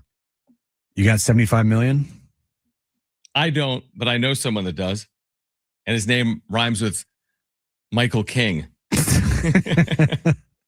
If you don't, you would do it for money. So you're saying there's a dollar figure that would get you back here? We're talking about one of the largest media companies in the world. Did you see the deal they signed with Charlemagne the God today? Did you see that, Brett? Ridiculous. The $200 million deal. $200 million for Charlemagne the God. Which probably is worth. I mean, it's probably a better investment than this show. Truthfully, I can tell you one thing. You sign me to a $200 million contract. I'll be back tomorrow. Okay, then I'll call. And so would ownership. Aaron too. She would be like, "Perfect, we're moving back." $200 million. I mean, you can have multiple homes for $200 million, man. You can live wherever you want. You can have a plane. The crazy thing here, so the price of living in Philadelphia, in Pennsylvania, obviously it's cheaper than San Diego. Really? Shocker. The coolest thing is there's a gas station. I know it's just gonna sound really stupid, but I'm such a California kid. The gas station down the street from me pumps my gas. And I think it's the coolest thing ever. Which, by the way, isn't even a Pennsylvania thing. It's a New No, Jersey it's not. thing. It's a Jersey thing. Right. But that does come in handy in, I don't know, the months where it's cold like this one. Yeah, it definitely comes in handy. The other day I filled my entire tank up for $35. That's what I was going to ask. How much is gas out there? By our house, there's a gas station for $2.98. I paid $3.99 the other day, and I about lost my mind. Yeah, that's a deal, right? Yeah. That's a deal in California. That really is a deal. Okay, so the point is you're not coming back. John, I'm already gone. Yes, I'm not coming back. Well, I mean, and it's been hard because me, you, and Brent, we've known about this for a while. This is not something that just happened 2 weeks ago. Yeah, I've known about this since 2018. Yeah, you've known about this for a hot minute, right? And the last show that we did together in San Diego, that was right before Thanksgiving. And I don't remember that show. What did we do? I don't remember it either. We were dropping some hints in there won't see you guys next year. It was right. We've been dropping doing some that. hints. If you're an avid listener, you've heard the way we've interacted the last month. You could probably pick up the clues if you really wanted to. But we moved literally the week of Thanksgiving. Mm-hmm. My advice for people: don't move across country during the week of Thanksgiving. I'll just so many logistics. Now, thankfully, ours went relatively smooth, but shipping your cars, shipping your entire life across country, dude, I did. That's hard anytime. That's wild, man. Yeah, it was wild. It's honestly moving. Correct me if I'm wrong. Any of our listeners right now, moving is the worst. I mean, even moving across the street is annoying. I feel like by and large, we spend the first we spend the first 30 years of our lives moving. You go from one home to the next, maybe as a kid, and then you go to college and you live in a couple of places. Then out of college, you bounce around with buddies, and then a girlfriend, and maybe you get married. It's just one thing to the next. Think about it. How many times have you moved? A lot. Right? I moved a lot. San Diego, I lived in. Just moving around. like when I first moved to San Diego, I lived right next to San Diego State. Then I moved to Cardiff. Then I moved back down to La Mesa. Then I moved to Mission Valley. Then I moved like basically across the highway in Mission Valley. And then I moved to South Park.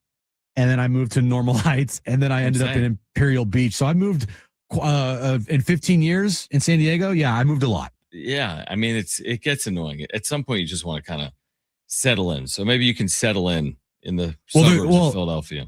Well, I mean, the cost of like, dude, we were looking at houses before, obviously, and I showed you, dude. You get your bang for your buck out here. I can tell you that. Yeah, let me explain why. I know, I understand. It's not San Diego. That's the thing. I mean, that's the thing, and that's what's hard is because like San Diego is basically perfect. It is the most amazing city in the United States, in my opinion. Like, it's just incredible. I wish I could live there forever, but yeah, it's a little difficult at times. All right, so Jim's staying in Philly is what we learned. I'm sorry, guys. I tried. I'm sorry. Greg Camarillo, if you didn't try hard enough, that was your best. That was your best. Well, I know you're not coming back. I was looking to kill 10 minutes. Greg Camarillo will join us coming up at 4:30. We will get to the wrap at 4 p.m. We are here until 6. We have Aztec basketball tickets to give away coming up in a moment, plus in the 4 and 5 o'clock hours. Again, we mentioned the fact that San Diego State is going to be in Phoenix tomorrow night. I think the last I looked, the Aztecs are a 14.5-point underdog against the number 1 team in America. The Arizona Wildcats are undefeated. Again, we talked about it earlier in the week. You can erase the Troy home loss, the Michigan loss. It's going to take something special, like beating Arizona tomorrow night, but it is at least an opportunity in front of the Aztecs against the number 1 team in the country. Again, hostile. It'll be in Phoenix. Will not be easy, but we'll see if San Diego State can earn one of the bigger wins that they've really ever picked up. If you beat number 1, you're talking about one of the biggest wins in program history, certainly in a regular season. We'll have it for you tomorrow night at 7:30 with pregame coverage beginning at 6:30. After that game, they're playing Whittier on Monday afternoon at 1 p.m., and we've got tickets for you right now. Caller 4, you've got 2 free tickets to see the Aztecs and the Poets renewing a rivalry on Monday afternoon at 1 p.m. Whittier and San Diego State men's basketball Monday at 1.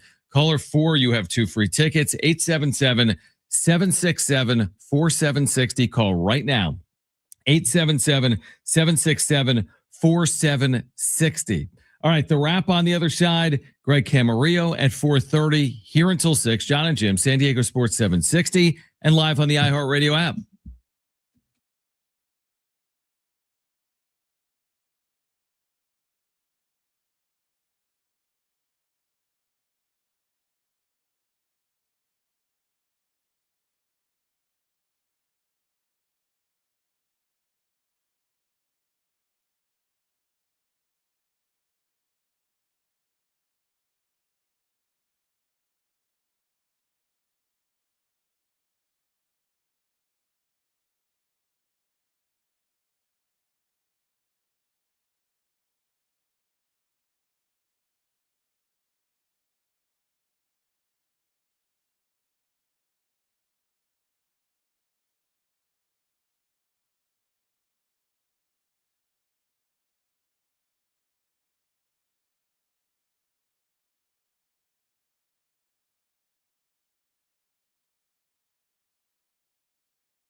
All right, this update's brought to you by SDG&E. Michael King and the Padres signed a 3-year, $75 million deal. Michael King has opt-outs after year 1 and year 2. He spoke earlier today to the media in San Diego. And Padres were not done there. They also signed KBO infielder Sung Moon Song, best name ever, to a 3-year, $13 million deal. And tomorrow night, the Aztecs take on number 1 Arizona. Tip time 7:30.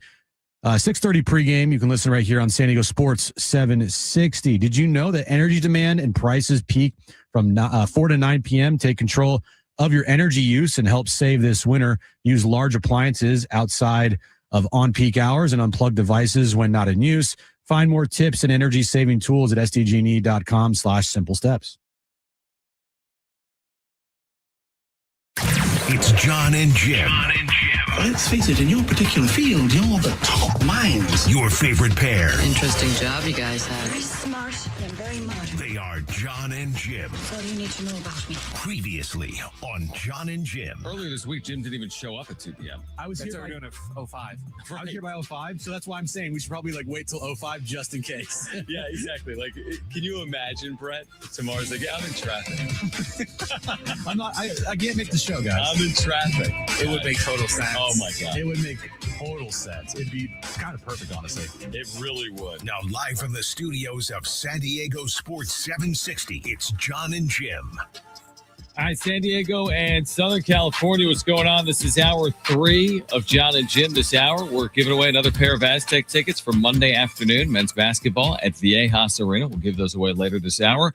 We also have a 4-pack of tickets to the San Diego Auto Show that we will give away between now and 6 p.m. That'll be New Year's Day through January 4th here at the San Diego Convention Center.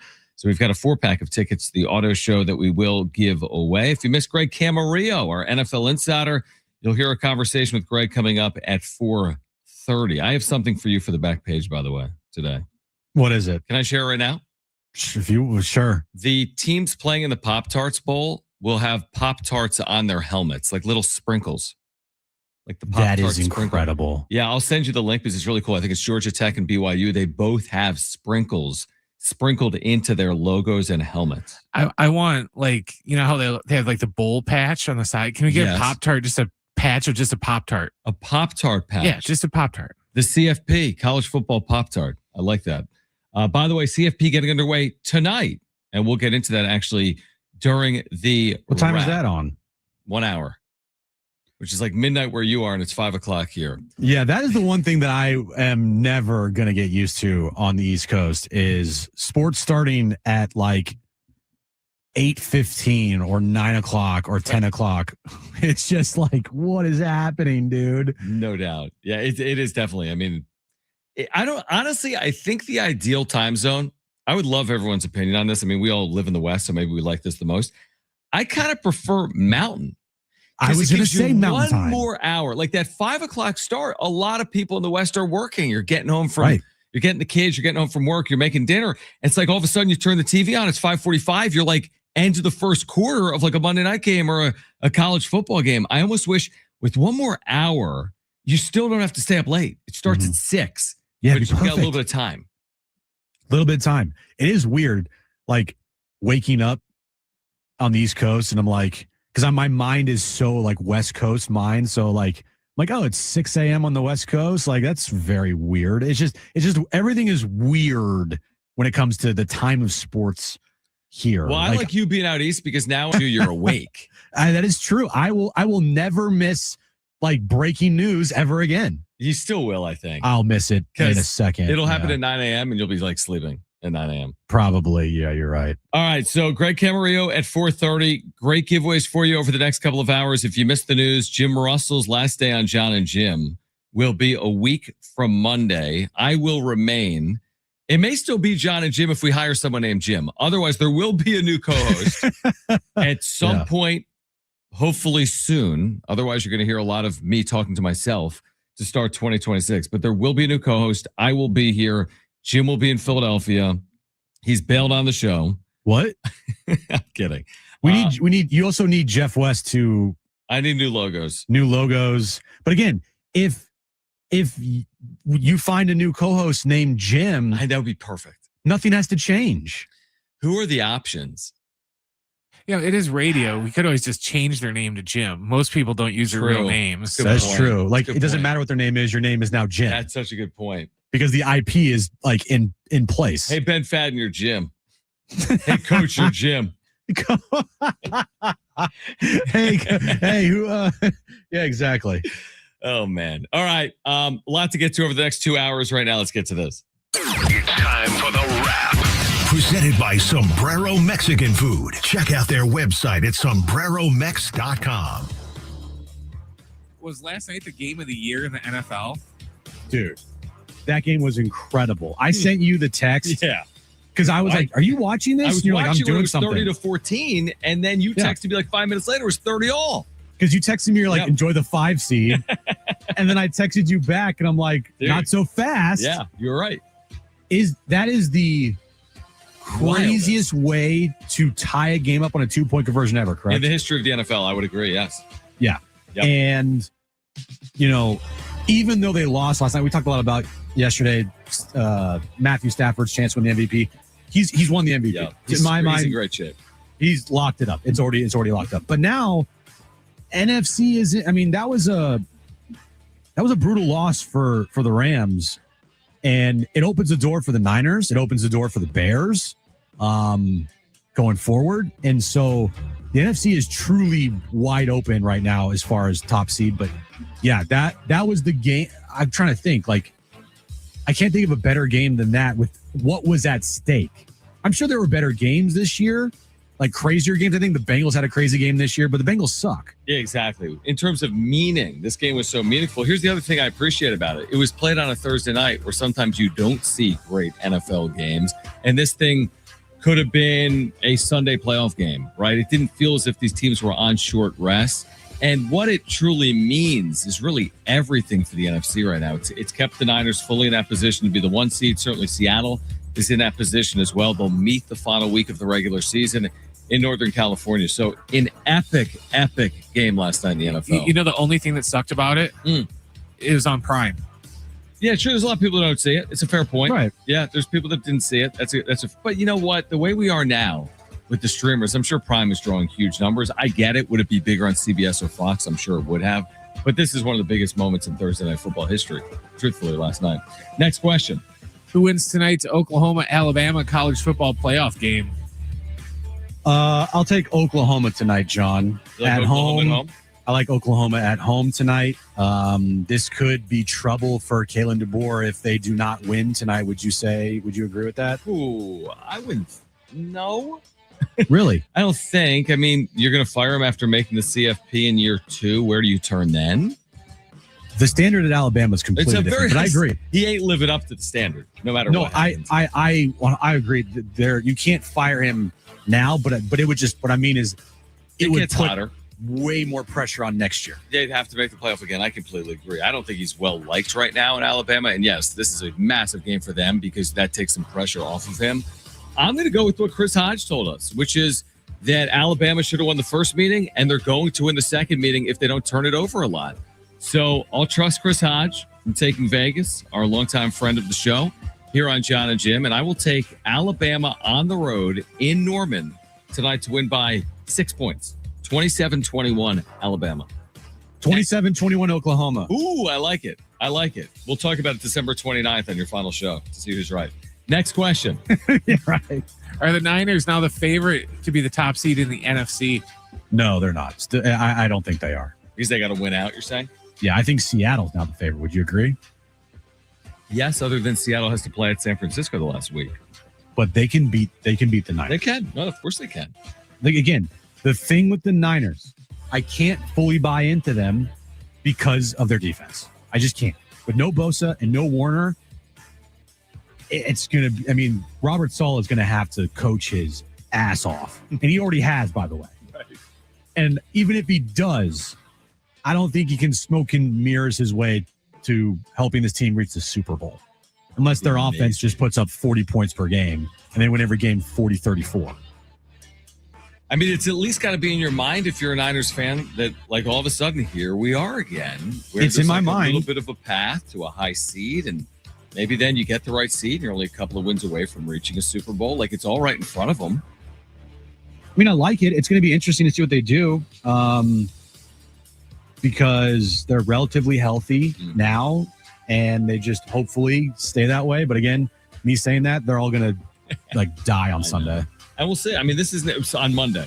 In Indy for that big Colts Niners, Phillip Rivers, Brock Purdy that everyone was expecting this year. Showdown. All right, next question. Should the Padres trade Nick Pivetta? I mean, we discussed this yesterday. If they were to re-sign Michael King, kind of thinking of the scenarios of like the dominoes that could fall. What was it? Should they trade Nick Pivetta is the question? Yeah, I think should. Not will, but should. No, they should not trade Nick Pivetta. Mm-hmm. Will they trade Pivetta is a different question. I think you could lean towards yes for that. But should they trade him? No, keep him. Keep Pivetta. Have Pivetta, King, Musgrove, Vasquez, Hart. Who else? Adcock. Burrito. But then after that, go make another move. Go trade for a pitcher. Go sign a pitcher that you want as like a reclamation project, and maybe you find a diamond in the rough here. But right now, the front of your rotation is set, which is good. The back end, a lot of questions there, but at least the front end of your rotation with Pivetta, King, I'll throw Musgrove in there as well, is set, which is good.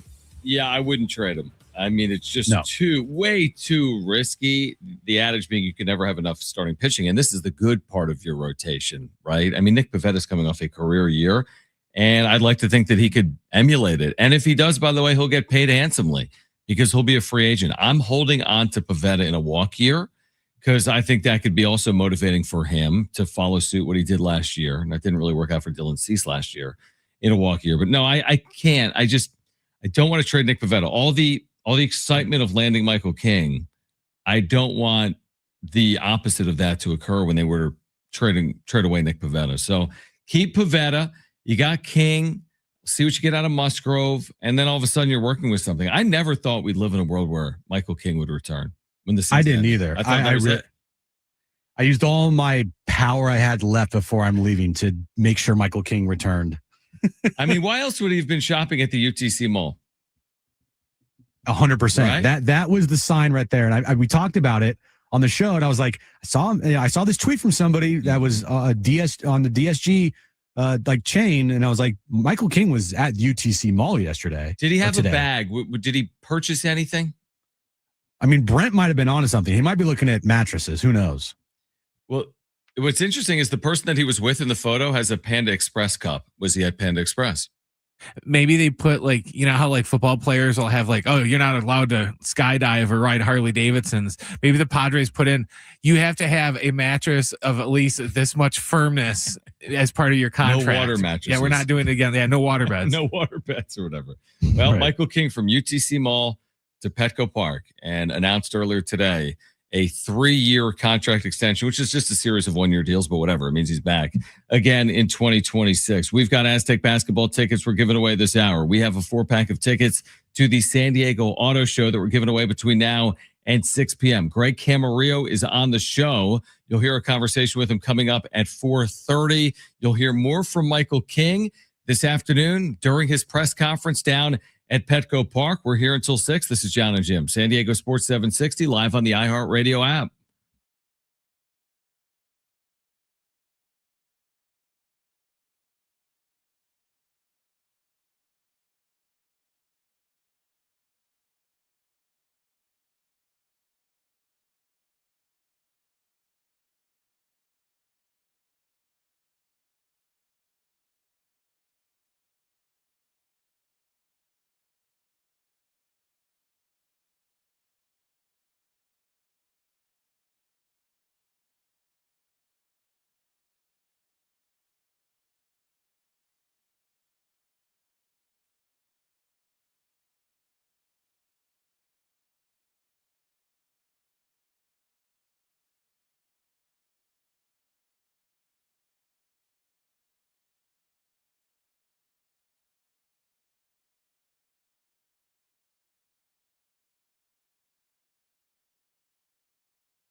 All right, Jon and Jim.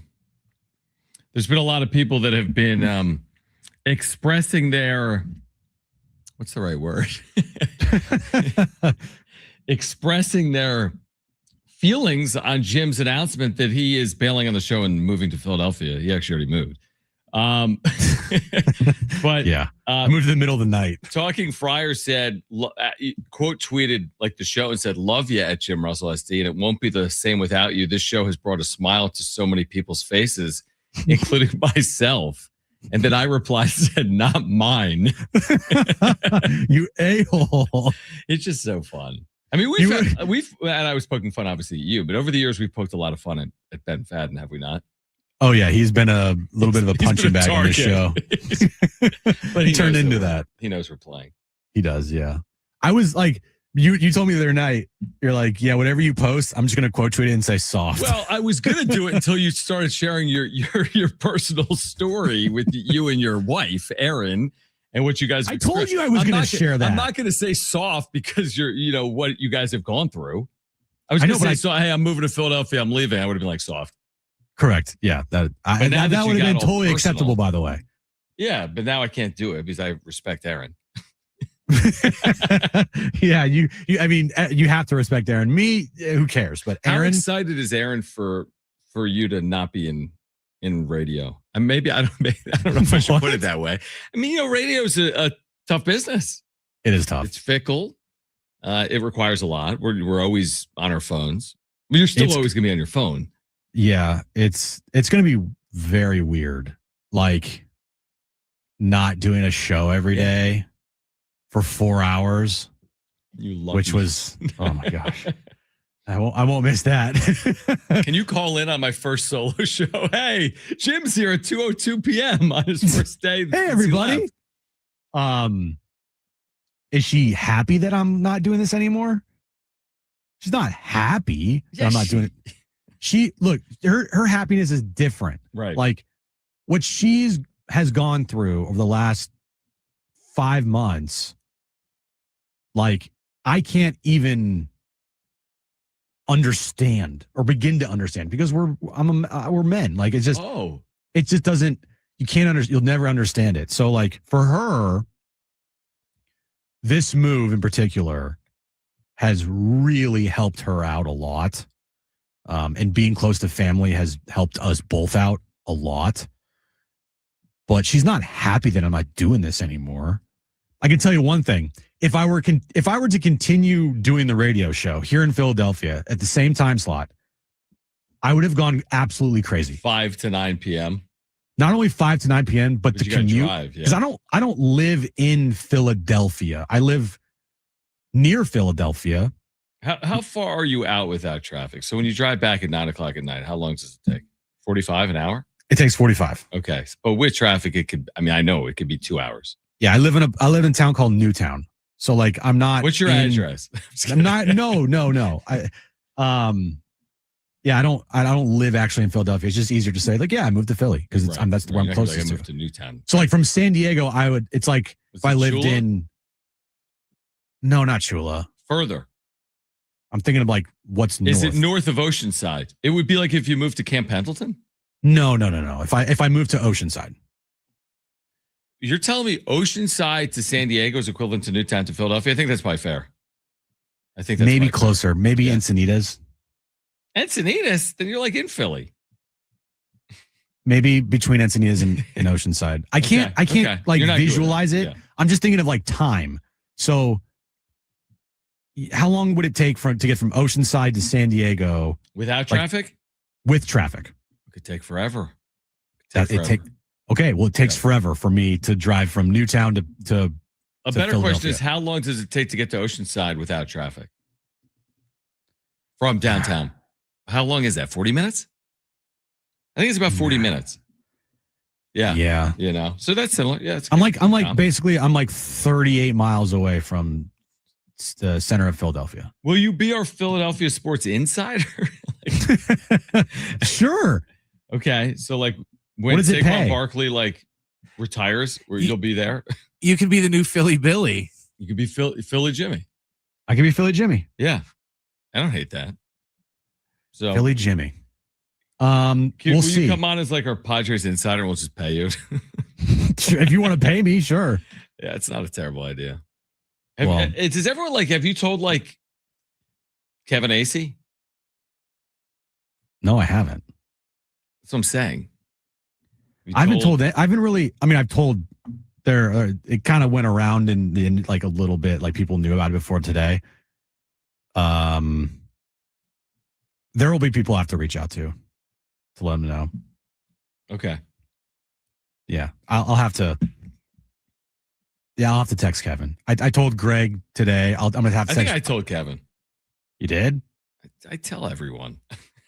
You have. You've literally been like, because it's not some like state secret. You're in like a studio. I know it's not a state secret. There were like, as time went on, people in the chat and in the text line were like, "Wait, why is Jim still in Philadelphia?" Right. It's been like some 3 people weeks. basically got the news corrupt. Of course, I mean it wasn't rocket science. It was not rocket. No, it was very easy to tell. It's not a state secret. That would have been different if it was, but it wasn't that. But we both tried to we didn't. Not you, but me. No, I did on air. I wasn't like, "Hey, Jim moved to Philadelphia." You know? Like, oh, he's leaving the show at the end of the month. Have you told Darnay? I'm disappointed in Darnay. Yeah, where's Darnay? Have we got any texts? No, we haven't. Oh, okay. All Darnay has been doing has been texting in our group chat. Can I tell everybody? Can I tell everybody? Can I tell everybody? Yeah. Can I tell everybody? He had a graphic. He made a graphic. It said what? Departed or something? No, it was like moving or something. Like all those like college transfer portal graphics, right? And that's this whole time we let him know, like, hey, bro, you might want to listen on the 19th. Is he even in town? Ricketts. He's been quiet. He might not even be here. He's probably in Philly. Well, he is also Philly. He grew up in Philadelphia. Yeah. So I'm like, we're sending pictures of like Wawa and like cheesesteaks, and he's like, oh, I love it. And you're like, huh? Eat cheesesteaks. Like, I don't like it. Okay. Greg Camarillo, our NFL insider, former NFL wide receiver, football night in San Diego with Darnay Tribb. If you missed our conversation, you'll hear it on the other side. We've got giveaways for you, including tickets to see San Diego State men's basketball Monday at Viejas Arena and a 4-pack of tickets to the San Diego Auto Show. We are here until 6 p.m. This is the second to last Jon and Jim show. Got today. Jim will be back a week from Monday. And then the show goes on without Jim. It's Jon and on the other side of that. Just Jon and blank. And stay tuned. DVD. Stay tuned. Stay tuned. Yes, stay tuned. This is Jon and Jim, San Diego Sports 760, live on the iHeartRadio app.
All right, this update's brought to you by SDG&E. Padres making moves. Michael King returns on a 3-year, $75 million deal with opt-outs after year 1 and year 2. Padres also signing KBO infielder Sung Moon Song to a 3-year, $13 million deal. And tomorrow, the Aztecs take on number 1 Arizona. Tip time, 7:30, 6:30 pregame. You can listen right here on San Diego Sports 760. Did you know that energy demand and prices peak from 4 to 9 p.m.? Take control of your energy use and help save this winter. Use large appliances outside of on-peak hours and unplug devices when not in use. Find more tips and energy-saving tools at sdgne.com/simple steps.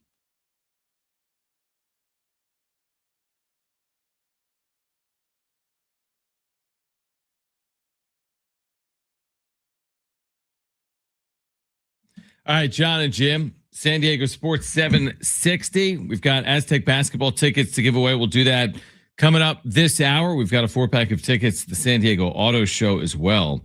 If you missed our conversation with Greg Camarillo, our NFL insider, we had him on a couple of hours ago. We started the conversation with who was the big winner last night? Is it the Seahawks or is it the San Francisco 49ers? It's the Niners for sure. That's what they needed to crack the door open. If the Rams had won, then the Rams were likely going to just continue their way through first place, get the division, get the bye. And now it's up to 3 different teams. And while that the first place could be taken by 3 teams in the same division with the Seahawks, the Rams, and the Niners. But, this late in the season, you're looking for ways to motivate, ways to find hope. And that's it for the Niners right there. They got their shot to be super motivated for these last 3 games. They're going to be a playoff team. They have a chance to make a run, but the Seahawks cracked the door open for them to try to get that first spot. Do you still think that the Rams are the best team in the NFC, or would you say Seattle's now, in your opinion, the best team in the NFC? It's hard after the Seahawks beat the Rams to sit here and tell you that the Rams are still the better team. But I think the Rams are the better team. And a lot of that just has to do with the scenario of which they won. Now, they've had 2 really close games, and there's not a huge margin of difference as far as who's better. But I feel if Davante Adams is healthy, the Rams win that game. Or if Sam Darnold just happens to throw a 2-point conversion 6 inches more forward than lateral, then the Rams are the better team. And so, it's super close games and not a huge difference. I would be concerned about Sam Darnold's interceptions. Now he's playing amazing football. He's making some amazing plays, but he is a gunslinger and he will throw some picks, and that could cost you, because in the playoffs, when it counts, your errors are magnified. And Sam Darnold has made some big errors and some big interceptions. So I still think that the Rams are the better team, and I would be concerned if I was any team playing them in the playoffs. Greg, I'm curious to get your perspective. Greg Camarillo with us right now, Football Night in San Diego on NBC7, as someone that played in the league. Do you think teams should be able to advance a backwards pass like that play played out in the 2-point conversion? I mean, wow, what an amazing play, first of all. And coaches always preach, play through the whistle. Even in practice, if there's a clear ball that was like a incomplete forward pass, the defense flies up there and grabs it. Offense rushes over to grab it. It is drilled into you. Keep going, go grab the ball. And that is exactly the reason why. 99 out of 100 times, that's an incomplete pass, plays dead, doesn't matter. But for that one time, and this one time to be potential first place, for this one time to be a bye, that's what makes football so fun, is these tiny little plays can mean so much for the entire season. But no, I don't think we need to change the rules. It's not going to come up again. Sean McVay, in his way of saying, you can't criticize the refs because you get fined and it looks bad. So he just said, I've never seen that before, and I grew up around football. And I agree. I've never seen that before. I don't think we're ever going to see that again. But it was a fun play. Is Matthew Stafford, even though they lost last night, he played a pretty good game without Davante Adams. Is he still, in your opinion, the front runner for the MVP award? Yes, he is. And I think Josh Allen is running his way into second place. the way Matt Stafford isn't playing incredible football. He is proving to be one of the, or if not the best quarterback right now in the playoff hunt. That's because Patrick Mahomes hasn't had a good year and is out of the playoff hunt and is injured. The way that they find Puka Nacua and find a way to get him the ball. So now with Devontae Adams down, you are going to pay all of your attention to Puka Nacua. Yet he gets open and they deliver him the ball. And that's part offensive genius of Sean McVay, moving Nacua around in the formation, moving him around with motions. Part Nacua being amazing in just his receiving skills, fighting through double teams, fighting through press coverage. And a lot of it is just Matt Stafford finding a way to get him the ball, to look off a safety, to squeak it by a second defender that's coming to take something away. Matt Stafford is playing outstanding football, and Puka Nacua is helping him out with the way he's playing receiver too. Greg Camarillo with us right now. Football Night in San Diego on NBC7, the former NFL wide receiver. We asked you last week about the return of Phillip Rivers. What did you think, and what do you expect this Monday night with the full week of preparation for San Francisco? Yeah, I just had fun with it. It was fun to see an old guy out there playing football. I was nervous for him. I was worried that he was going to get hurt because if I was out there, I would break. Let somebody hit me and my body's just going to crumble. But it was fun to watch and to see just football instincts. The guy, he threw a touchdown pass on a drive route, which is a shallow crossing route. That is like the first play installed in training camp every year, and he has probably thrown that pass 20,000 times. And so it was great to just see football instincts. Now, Phillip could probably do that 10 years from now on that same exact play because he's done it at a high level for so many times. I was looking at their playoff chances. I think it's like 12%. It'll be interesting to see if they stick with him. They have the Niners probably not going to win. And if they lose and they're out of the playoffs, do they stick with him or do they try to see what their youngsters have? But it's just a cool story to see old man Rivers out there excited like he's 22 years old again and having a blast playing the sport he loves. So when you look at the AFC now, I mean, the Chiefs are done. The Mahomes thing, that's just brutal going forward for the Chiefs into next year. It's essentially wide open now. First time in forever that Mahomes is not going to be in the playoffs. So with that being said, the easy answer is out the window with Mahomes. Who is your front runner right now in the AFC with it being kind of wide open with no Mahomes in there? Yeah, I look at Josh Allen, who's always played second fiddle to Mahomes in the playoffs, and the Bills. And then now they've been inconsistent all year. And then they go to New England and they're down 21. And I'm like, oh man, there's that inconsistency again. And then they find a way to come back and win. And it's really Josh Allen doing that. This is what made him an MVP last year, what has gotten him through several playoff games and close to finally winning an AFC championship. So I think the door is open now for someone else. And that might be Josh Allen. I was listening to some sports radio this morning and learned that Josh Allen and Lamar Jackson have never lost a game that they've started past week 15. And so it's Josh Allen time. It was Lamar time, even though I'm more concerned about him and his team. But this is the time when it really matters. And to me, it's the most fun time of the year for football because it's QB head first season. It's no longer stepping out of bounds. It's no longer let me slide and be safe. The season's on the line. The game's on the line. QBs are going to take off, and they're going to go head first to get a touchdown, to get a first down. And Josh Allen is the best at that. He's a gigantic human being, and he is going to run full steam ahead and carry his team with him. Greg, some massive games this weekend in addition to what we saw last night, Packers, Bears, Patriots, Ravens, as we're discussing, obviously Niners, Colts, we talked about as well. But that Saturday game, what are your expectations? Chicago and Green Bay coming up on Saturday night. Everything has changed for Green Bay since Micah Parsons got hurt. And just to paint a picture as to why, I mean, one, he's a game wrecker on defense. So, when you game plan for someone like that, literally every single play starts with, where is Micah Parsons? The protection depends on that. The run blocking scheme depends on that. You would come up to the line of scrimmage, figure out where he's lined up, and adjust your play based on that. Now they don't have to do that. Green Bay's best defensive player is gone. They traded away another D lineman to get Micah Parsons, so that guy's gone. That imminent threat is no longer there, and that is a huge advantage for Caleb Williams, especially because they have a very strong run game. They're great at the run, and they're great at play action. Caleb Williams does a great job of rolling out of the pocket to throw the ball, both to the right side and the left side. The left side being super hard with a right-handed quarterback. And so that's a huge issue for the Packers. But they're finally clicking. They're finally got that offense rolling. There's finally some big plays going. But missing Micah Parsons is huge, and it gives the advantage to the Bears.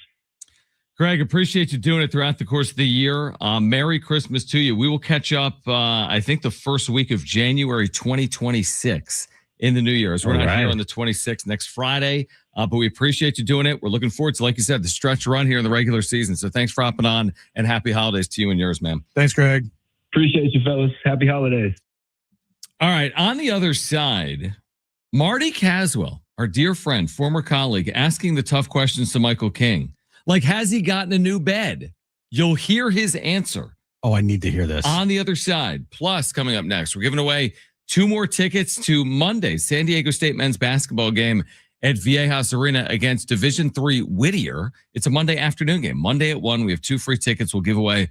On the other side, this is Jon and Jim, San Diego Sports 760, and live on the iHeartRadio app.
All right, Jon and Jim, San Diego Sports 760 here until 6 p.m. We have Aztec tickets for Monday, Viejas Arena.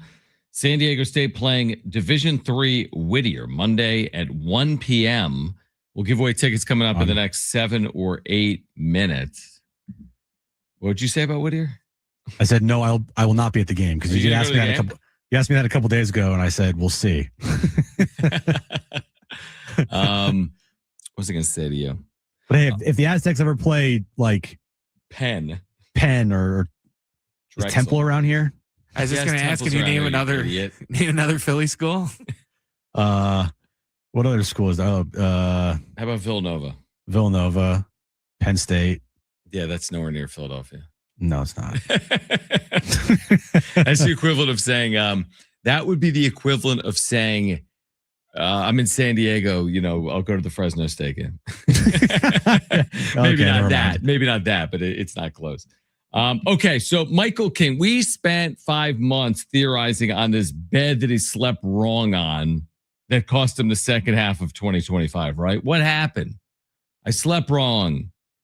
Woke up on the wrong side of the bed. My arm hurts. My back hurts. He never really returned to form, obviously, after that. Marty Caswell at the press conference today, how could she not, right? Our former colleague, a dear friend of ours, had an amazing 15-second back and forth with Michael King today at the press conference at Petco Park. Take a listen to this. Sorry, have you got a new bed yet? Oh, my goodness. What?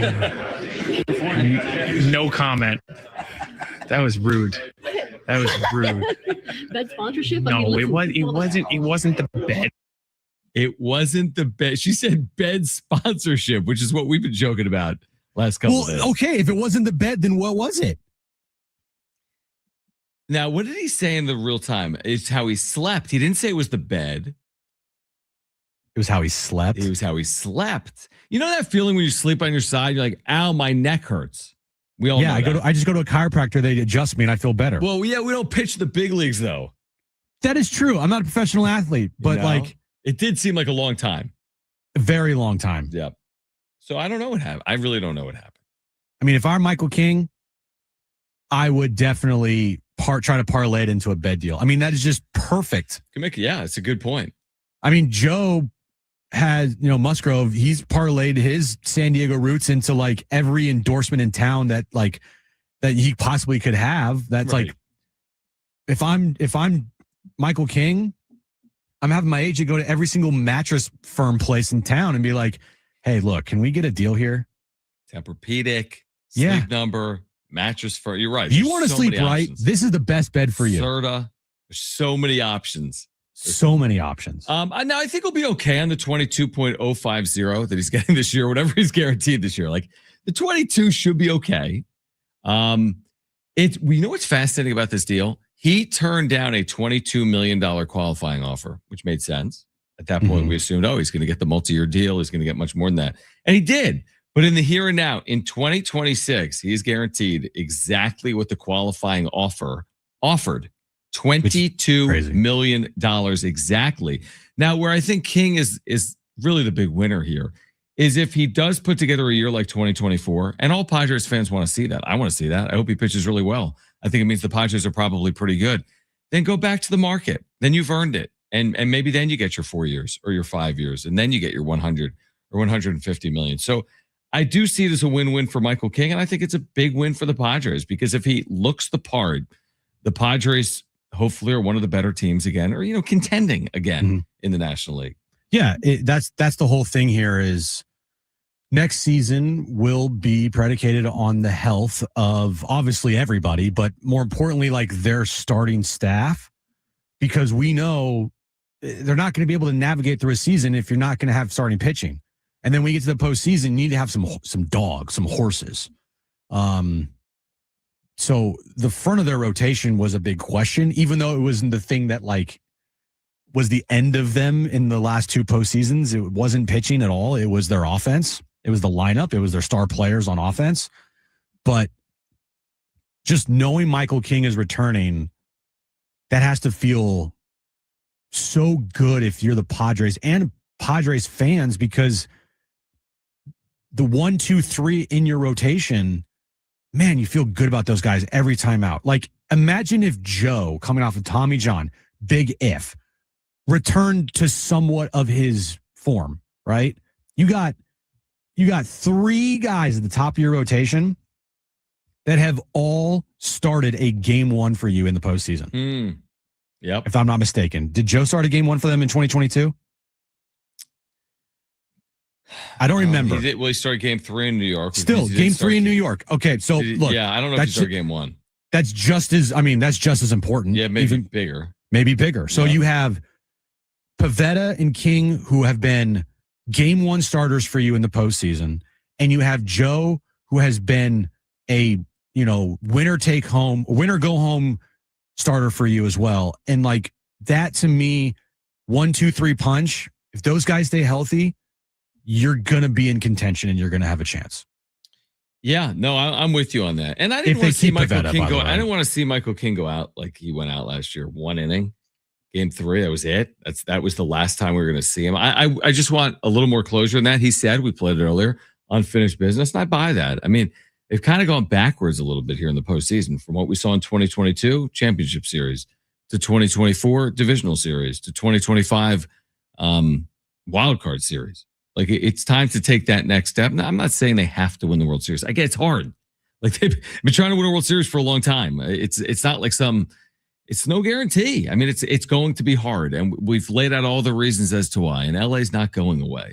But, the adage, it's like, keep giving yourself a chance. Get into enough postseasons, maybe you break through at some point. That's just got to be the philosophy.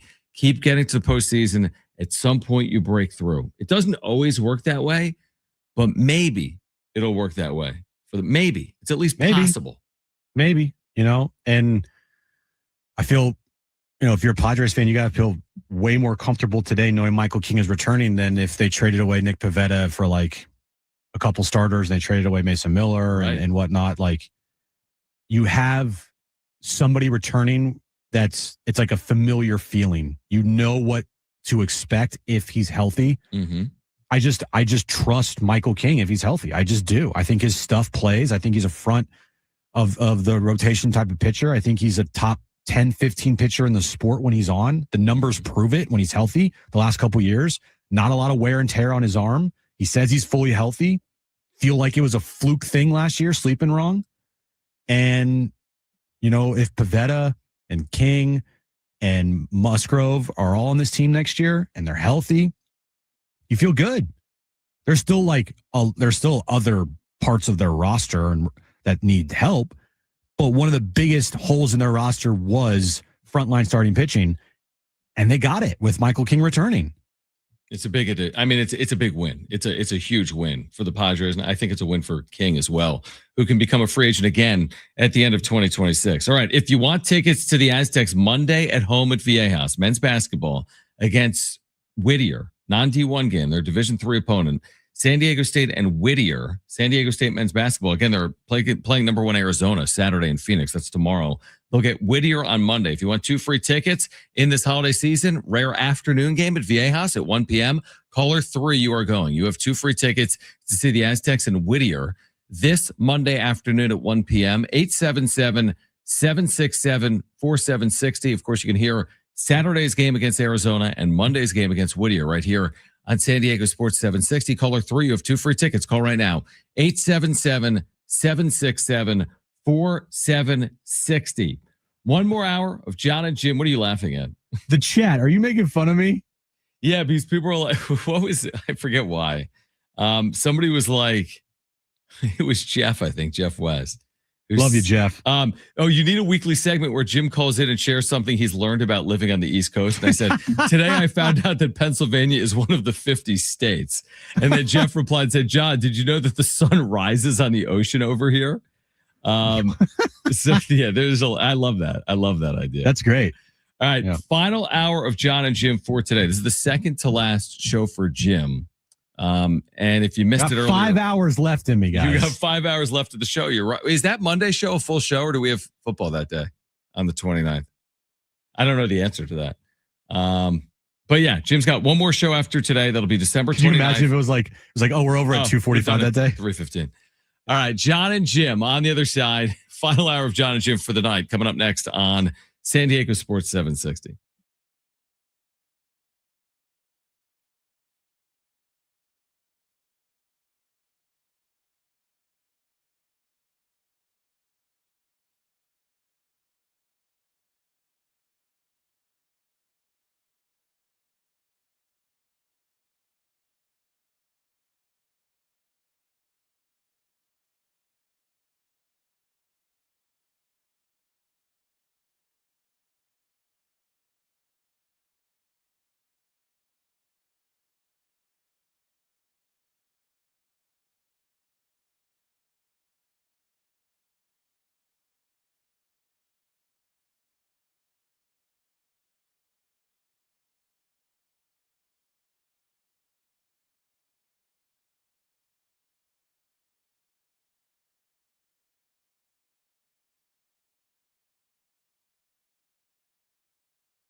All right, this update's brought to you by SDG&E. Michael King is returned to the Padres on a 3-year, $75 million deal with an opt-out after year 1 and year 2. Other news with the Padres, they were not done. They signed KBO infielder Sung Moon Song to a 3-year, $13 million deal. And tomorrow, the Aztecs take on number 1 Arizona. Tip time 7:30, 6:30 pregame. You can listen right here on San Diego Sports 760. Did you know that energy demand and prices peak from 4 to 9 p.m.? Take control of your energy use and help save this winter. Use large appliances outside of an on-peak hour and unplug devices when not in use. Find more tips and energy-saving tools at sdgne.com/simple steps. It's Jon and Jim. Let's face it, in your particular field, you're the top minds. Your favorite pair. Interesting job you guys have. Very smart and very modern. They are are Jon and Jim. That's all you need to know about me. Previously on Jon and Jim. Earlier this week, Jim didn't even show up at 2 p.m. I was That's here how by we're doing at 05. I was here by 05, so that's why I'm saying we should probably wait till 05 just in case. Yeah, exactly. Can you imagine, Brett? Tomorrow's I'm in traffic. I'm not. I can't make the show, guys. I'm in traffic. It would make total sense. Oh my God. It would make total sense. It'd be kind of perfect, honestly. It really would. Now, live from the studios of San Diego Sports 760, it's Jon and Jim. All right, San Diego and Southern California, what's going on? Final hour of Jon and Jim. We're reacting to the news that Michael King has re-signed with the San Diego Padres. In fact, he was reintroduced to the media earlier today down at Petco Park. If you missed some of that press conference, you'll hear it coming up. You'll hear from Michael King this hour. We're giving away a 4-pack of tickets to the San Diego Auto Show this hour. And we also have another pair of tickets to see San Diego State men's basketball this upcoming Monday at Viejas Arena against Whittier. Drink. We have said Whittier a lot this week. I think we have a Whittier alum actually in the chat. Astro Manny, 11. I don't think that's Manny Machado. You think Manny's listening to us? I'd be surprised. Now, the sports story of the day is Michael King and the Padres moves. The show story of the day is, believe it or not, life comes at you quick. This is the second to last Jon and Jim show on San Diego Sports 760. Jon, that's me, remains in 2026 and beyond. Jim departs at the end of 2025. Now, what that means is he's not going to be working next week. There's only actually one Jon and Jim show next week. I have a show Tuesday.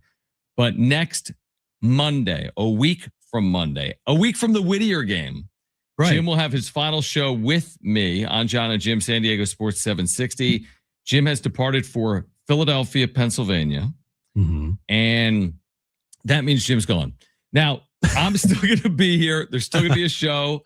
I'll have a new co-host at some point by 2029 or 2030. So it'll be happening very soon. And this 4-hour show will continue for you throughout the course of this winter and into 2026. But Jim, it was good to know you, man. Really enjoyed it. Peace out. Bye. Fun. Thanks. Yeah, it was good. 4 years of Jon and Jim. Started January 10th, 2022. Yeah. Basically made it 4 years. And again, you are moving home for Aaron, at least. Aaron grew up where you are, and you've moved back east. You know how many shows we've done? No, like Jon and Jim shows. I have no idea. I have a number here. Jon and Jim shows. I'm getting 5 days a week, 365 days a year. 929. No, because you're looking at YouTube, dude. We didn't start YouTube until at least a year in. I know. So I said I have a number and I wanted to add to. So okay, I got 759 Jon and Jim shows plus a year's worth. So probably close to 1,000. Yeah, probably at least, if not a little more. And then you add on the wrap up show to that. Wrap up show, we've done almost 1,000 wrap up shows. I mean, we have. If you've been consuming, if you've been listening or watching, we've done a lot of shows. Yeah. By the way, just a reminder, because I see a lot of people, and I'm going to get back to everybody's comment on social media, but just a reminder, the wrap up show, that ain't going anywhere for the time being. That ain't going anywhere. It will definitely be a different version of the wrap up show. It's not going to be how it was, where it was after every game. Because I would literally die if that were to happen. Let's try it. No, but it will be a different version of the wrap-up show next year. So it's not like that is going away. But the Jon and Jim show, that is done. That is over. Good luck, buddy. Yeah, no, I mean, I will need it. I mean, yeah, I mean, I'll have another host. Now the question is who, and stay tuned. Because stay tuned. You may learn when I learn on who my co-host will be in 2026. There's been some things in the works, but we don't know. I don't know anything. Oh yeah, you don't. Yeah, I mean, no, it's over our heads. I mean, right. It's not like Jon. It's not like I'm accepting resumes. I'm not getting resumes to my inbox. Oh yeah, this would make a lot of sense. Just open it up just open it up. Do open mic. Just whoever wants to come and be your co-host, just come and see what sticks. I want to say WFAN in New York kind of made that famous over the years, where they would audition. They would just go to bars and like people would try out to be a host, and then they would hire someone. That might have been. Is that how I'm making it up? That's how they've certainly hired a full-time host or two along the way. Here's my question. Like, we still have another show to get in everything. We're going to go out with a bang, but like, are we? Probably not. Are you going to be able to do all the technical stuff for the show? Can you do that for me? Like, are I you do going to be able shows to? when you're not here. You do, but that's only like It's annoying. temporary. It's definitely annoying. I mean, I got to do the thumbnail. I got to do the graphic. I got to do the this. I can't do it. This is why it is important to have some additional. Again, iHeart signed, the creator Charlemagne today to a $200 million deal. I don't think iHeart San Diego has the budget to sign someone for $200 million to be your co-host. But I don't know if we even need 200 is my point. I feel like we could do it for 50% off. 50, so $100 million. Or what if Charlemagne took $199 and I took the extra one and put a team together like John and the Jonettes? John Schaefer and Friends. I've done that before. I know you have. Everyone leaves me. Hardwick moves. Jim moves. Maybe you're sensing a little bit of a pattern here. Hartman, where are you? Well, he moved. He didn't. He did move. He did move. Yep. So anyway. But yeah, that's Darren, the what are news you doing? Please help me. Darren? Yeah. I don't think Darren wants to do this anymore. He's got his own thing he's doing. I know. Well, stay tuned because 2026 is going to be. I'm telling you, man, Darnay trip, bro. Dude, he's not doing it because he has a job. Should I text him right now? He is out of hat, dude. Let me see here. I think he's off today. Oh, it's great.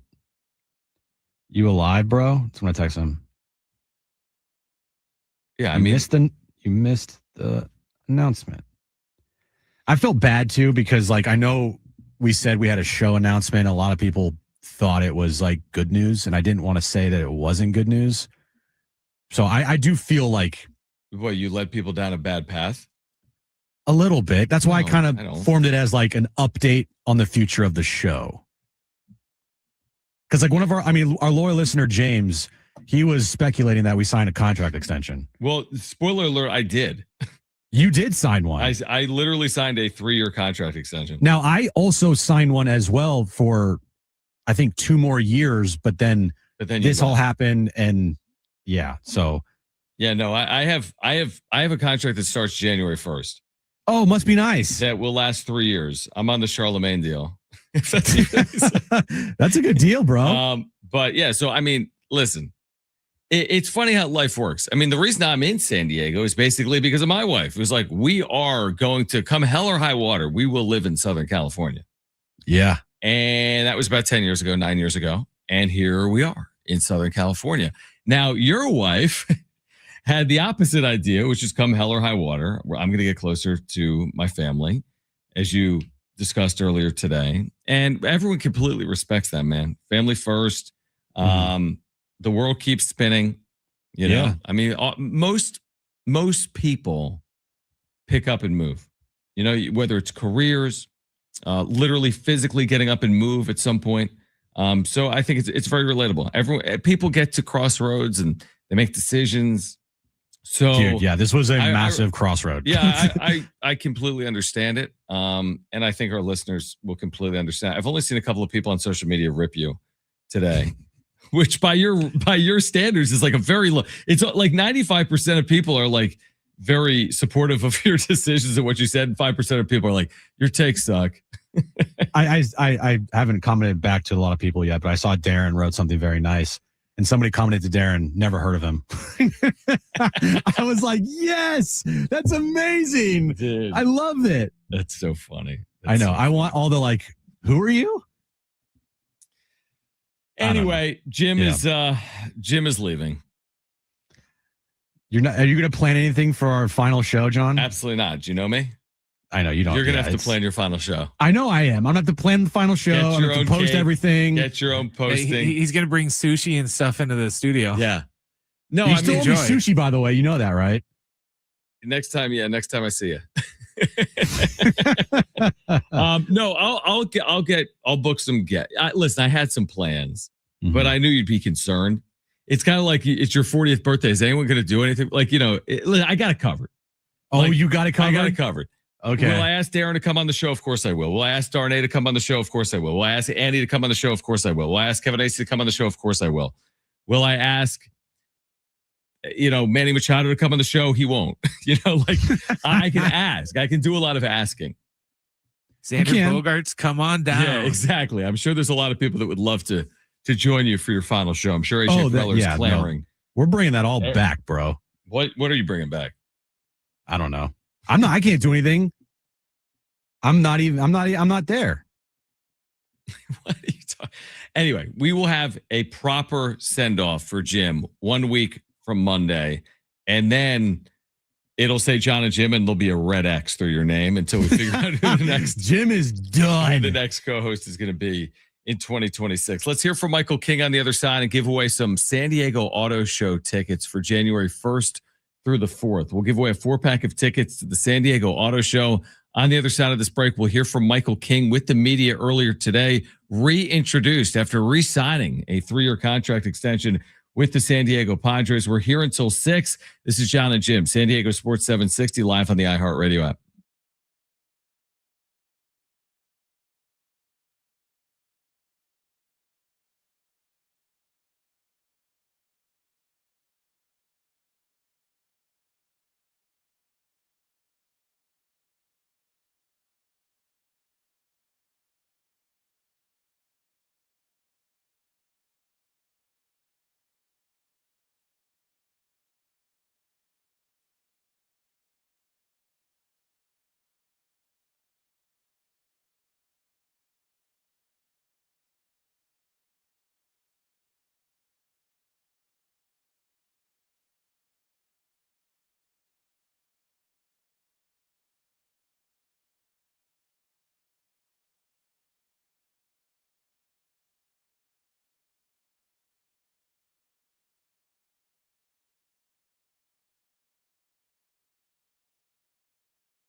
All right, we've got a 4-pack of tickets to the San Diego Auto Show. We'll give them away in the next 7 or 8 minutes. This is interesting reporting from Dennis Lin in The Athletic, who writes, the Padres league sources said made what was considered a competitive offer to veteran right-handed pitcher Merrill Kelly, who on Friday, though, finalized a 2-year, $40 million deal with the Diamondbacks. He then asked the question, did the Padres pivot to King, or were they simultaneously pursuing both Kelly and King? And do they have the money to do that? He writes that right now their payroll is above where it was in 2025. By the way, those CBT numbers coming out today, the Padres paid $7 million in taxes this past year. The Dodgers paid $170 million. I don't know if you saw that. I think that's the number. But John, everybody could do what the Dodgers are doing. We could spend $200 million in tax. Give me a break.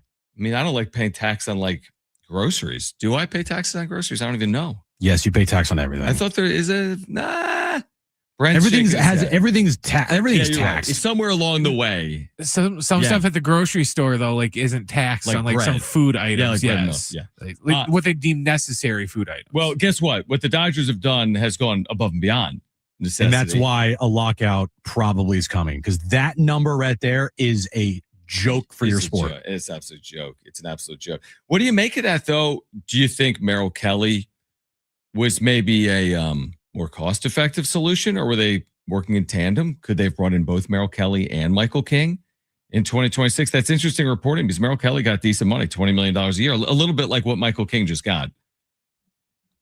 Trying to look up Merrill Kelly's stats here. I mean, obviously he's older. He's a veteran pitcher at this point. What is he, 37? I mean, he had 3.54 ERA last year in Arizona, 12-9. He's pretty good. He's good. He's got 3.77 career ERA. Last year he pitched 184 innings. That's a lot of innings. Previous year only pitched 73. Then he went 177 with a 3.29, 200 at a 3.37, and then 158 at 4.44. Guy's been solid. He's been solid. Yeah.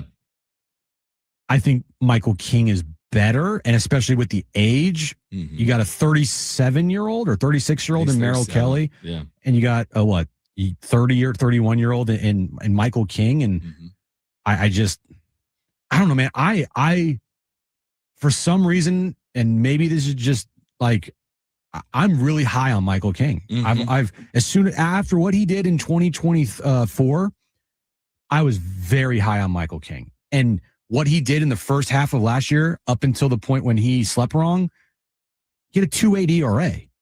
He was so good. It felt like something clicked for him. And I don't know. I absolutely love the move for the Padres. I think it's a really good move. And I hope it works out. I hope it pays off for next year. By the way, AJ Preller saying today that, I mean, he wasn't speaking about the idea of trading Nick Pivetta. He thought that adding King to Pivetta and Musgrove was the way to go. So, and now you know AJ Preller. You can't rule. He said, obviously, what Nick did this last year was huge, and we look for him to be a big part of next year's team. So, I mean, that, you know, he doesn't usually say things like that with that much conviction. It kind of leads you down the path that, okay, so if you're going to have King and Pivetta and Musgrove, do they need, now where are we turning to free up payroll if they need to? Is that Jake Cronenworth, who was, by the way, at the press conference today? And you just don't know what they have up their sleeves. I mean, they could still, Dennis theorized they could still pull off a trade with the New York Mets this offseason. So you just don't know, or maybe they just stay, above that CBT number again. And then we'll credit ownership for their willingness to do that. Yeah, I definitely would be surprised with that move because of the sale and all the reports of the money, but they continue to spend. So what the hell do I know, right? So if they're going to make some trades, my guess is it's going to be to move money to like offset this, right? But who can they move, Jake? If you're not going to move Pivetta anymore, who do you move? Yeah. Do you try to attach Mason Miller to Xander Bogaerts to get rid of the Bogaerts contract? Yeah, I hate those moves. Because you lose Mason Miller, right? You sign one bad contract, so now you're going to trade away a really good player to right. make up for it. I get it. So, I mean, that would be not the Miller move. The idea of Xander Bogaerts moving this offseason would be unbelievable. Like, then I would go back to what Kevin wrote, and Yeah. and that would be like, yes, the Wow. moves that were made this offseason rival the Juan Soto move because they re-signed Michael King. They would have then traded Xander along with Mason Miller for whatever. All of those combined, and Ty Adcock as well, definitely add up to like a Juan Soto, what the holy F type of offseason. It is interesting, like Rich puts in our chat, our buddy Rich McGuire. You have to remember that the Yankees didn't want to include King in that Soto trade at first. Remember, And the Yankees wanted to re-sign King this offseason. It is interesting. I mean, and King he's lived up to it. Unfortunately, he got hurt last year. I mean, when he's been healthy, to your point, before the injury last year and in 2024, this guy was terrific. If he can once again be terrific, man, you're really working with something. Because if you have King and Pivetta, I mean, that's a terrific front of your rotation. It really is. I mean, that competes with and compares to a lot of really good rotations in baseball. 100%. So I love the move, even though it's kind of a 1-year deal. Mm-hmm. And if he doesn't perform, then guess what? He'll be back, and he has an opportunity to prove himself. It's a win-win for Michael King, in my opinion. Is it not? I mean, he is in a perfect situation where he goes out and he balls out next year. Boom, you're getting a massive deal next summer. Mm-hmm. If you don't, you return for $32 million a year, and hopefully have a year where you can bounce back, and then maybe go to free agency or stay with the Padres and make another $20 million. Like, dude, could be worse. So he is.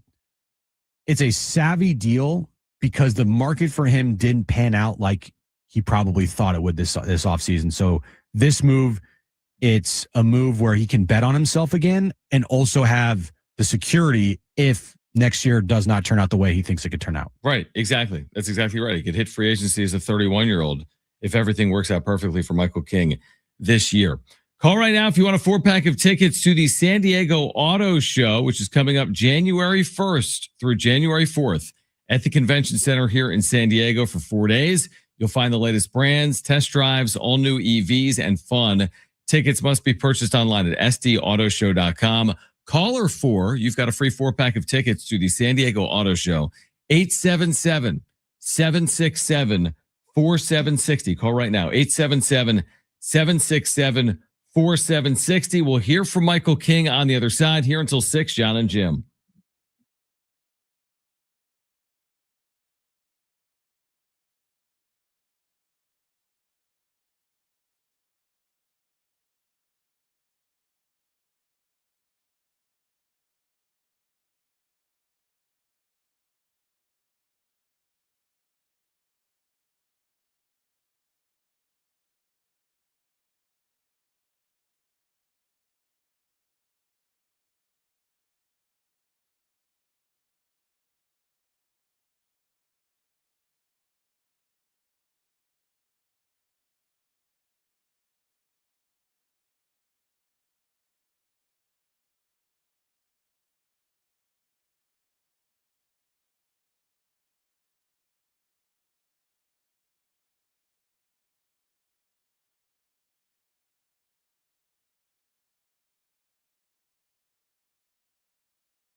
All right, this update is brought to you by SDG&E. Michael King and the Padres agreeing to a 3-year, $75 million deal with opt-outs after the first and second year, but Michael King is returning to the Padres. Padres also signed KBO infielder Sung Moon Song to a 3-year, $13 million deal. Tomorrow, the Aztecs take on number 1 Arizona. Tip time 7:30, 6:30 pregame. You can listen right here on San Diego Sports 760. Did you know that energy demand and prices peak from 4 to 9 p.m. Take control of your energy use and help save this winter. Use large appliances outside of on-peak hours and unplug devices when not in use. Find more tips and energy-saving tools at sdgne.com/simple steps. All right, Jon and Jim here until 6. Jim's back page is coming up. We remind you the Aztecs back tomorrow night. They'll be in Phoenix taking on the number 1 ranked team in the nation, the Arizona Wildcats. Pre-game coverage at 6:30. I'll have the tip for you and the call beginning at 7:30 on your home for the Aztecs. San Diego Sports 760. San Diego State and Arizona, folks, tomorrow. And again, a chance to kind of start anew should you do the undoable, which is beat the number 1 ranked team in the land. Do you know if San Diego State has ever beaten number 1, Jim? The answer to that, John, would be, I don't know. Do you think they've ever beaten number 1? No. No, wait, you're wrong. Yes. I mean, I'm wrong. Yes, they have. Look at you. Who did they beat? Kansas. They were not number 1. Good call on Kansas. Oh, that was the Wiggins Embiid year. Yes. I thought they were number 1. It was on the road in Kansas. It was in Lawrence. Have they? Where were they ranked that year? The time of the game, I don't know the answer to that. They had to have been a top 5 team. That's a great question. What year was that, by the way? 61-57, January 5th, 2014. Kansas was 16th, Jim. San Diego State was 21st. Whoops. So let me answer it for you. So do you think they beat number 1 or not? Yes. Who? I don't know. How about Alabama in the 2023 NCAA tournament? Oh, okay. Yeah, which is tricky. I was thinking like actual in the regular season, but yes, you're right. Duh, I'm an idiot. Well, no, that's not the easiest thing in the world. The only win they've had in program history against the number 1 team in an AP poll was Alabama in the NCAA tournament in 2023. They're 1-5 all time against number 1. See, I was thinking like, because Alabama that year, yes, they were the number 1 team in the nation. Yep. I could have also said that they were just the number 1 seed in the tournament. Yep, that's exactly right. Yeah, that's right, which makes a little more sense almost. But they weren't, but like there's 4 number 1 seeds, right? Yeah. Alabama was the overall number 1 seed of the tournament that year. Correct. Protected, playing in the South, all those 100%. advantages that they had. So what a year, man. And it's amazing. It was less than 3 years ago. That was March of 2023. And here's San Diego State taking on a team. I don't know if they remind me of that Alabama team. I really don't have any idea. But I do know Arizona's 10-0. And I know they've got like great young players paired with good veterans. I mean, you just look at their resume, Arizona's. Not only do they beat top 25 teams, they beat them convincingly. So it has a Michigan feel to it. Remember, San Diego State played Michigan in Las Vegas. I don't think anyone expected it to play out the way it played out. And Michigan won by 40 points. It was a 12-point game at the half, but they ended up winning by 40 points. Obviously, the Aztecs need to play better tomorrow. Can they do the undoable? I don't know if it's an undoable. I don't think they go into it like, this is David Goliath stuff, but a huge challenge, huge opportunity. I think it changes everything if you win the game. And that goes almost without saying. If you win the game, it goes down as like maybe a watershed moment in your season. And we'll see if they can hang in this thing tomorrow and find a way to be in it the final handful of minutes in Phoenix. Yeah, it's a big test to see where they're at. I'm interested to see where they're at, from the Michigan game to now. And it's just a massive test. And as I said yesterday, tomorrow is their golden ticket. Can they secure that golden ticket for the tournament? If they can, man, that I think just makes everybody breathe a sigh of relief. They still have a lot of work to do. They can't just let their foot off the gas pedal and all of a sudden lose games to Air Force in Wyoming and San Jose State, at home. Like, you can't do that. You still need to play good basketball. But getting that win tomorrow night, which is going to be extremely difficult, is that Houston win golden ticket from last year. That's a great point. And that's what's in front of them tomorrow night. And we forget I think it's fair to say it's been a slower start. The Troy loss, the 40-point margin against Michigan. On the other side of it is, what if they just put it all together tomorrow night? I mean, they do have NBA prospects, Miles Bird and Magoon Gwath.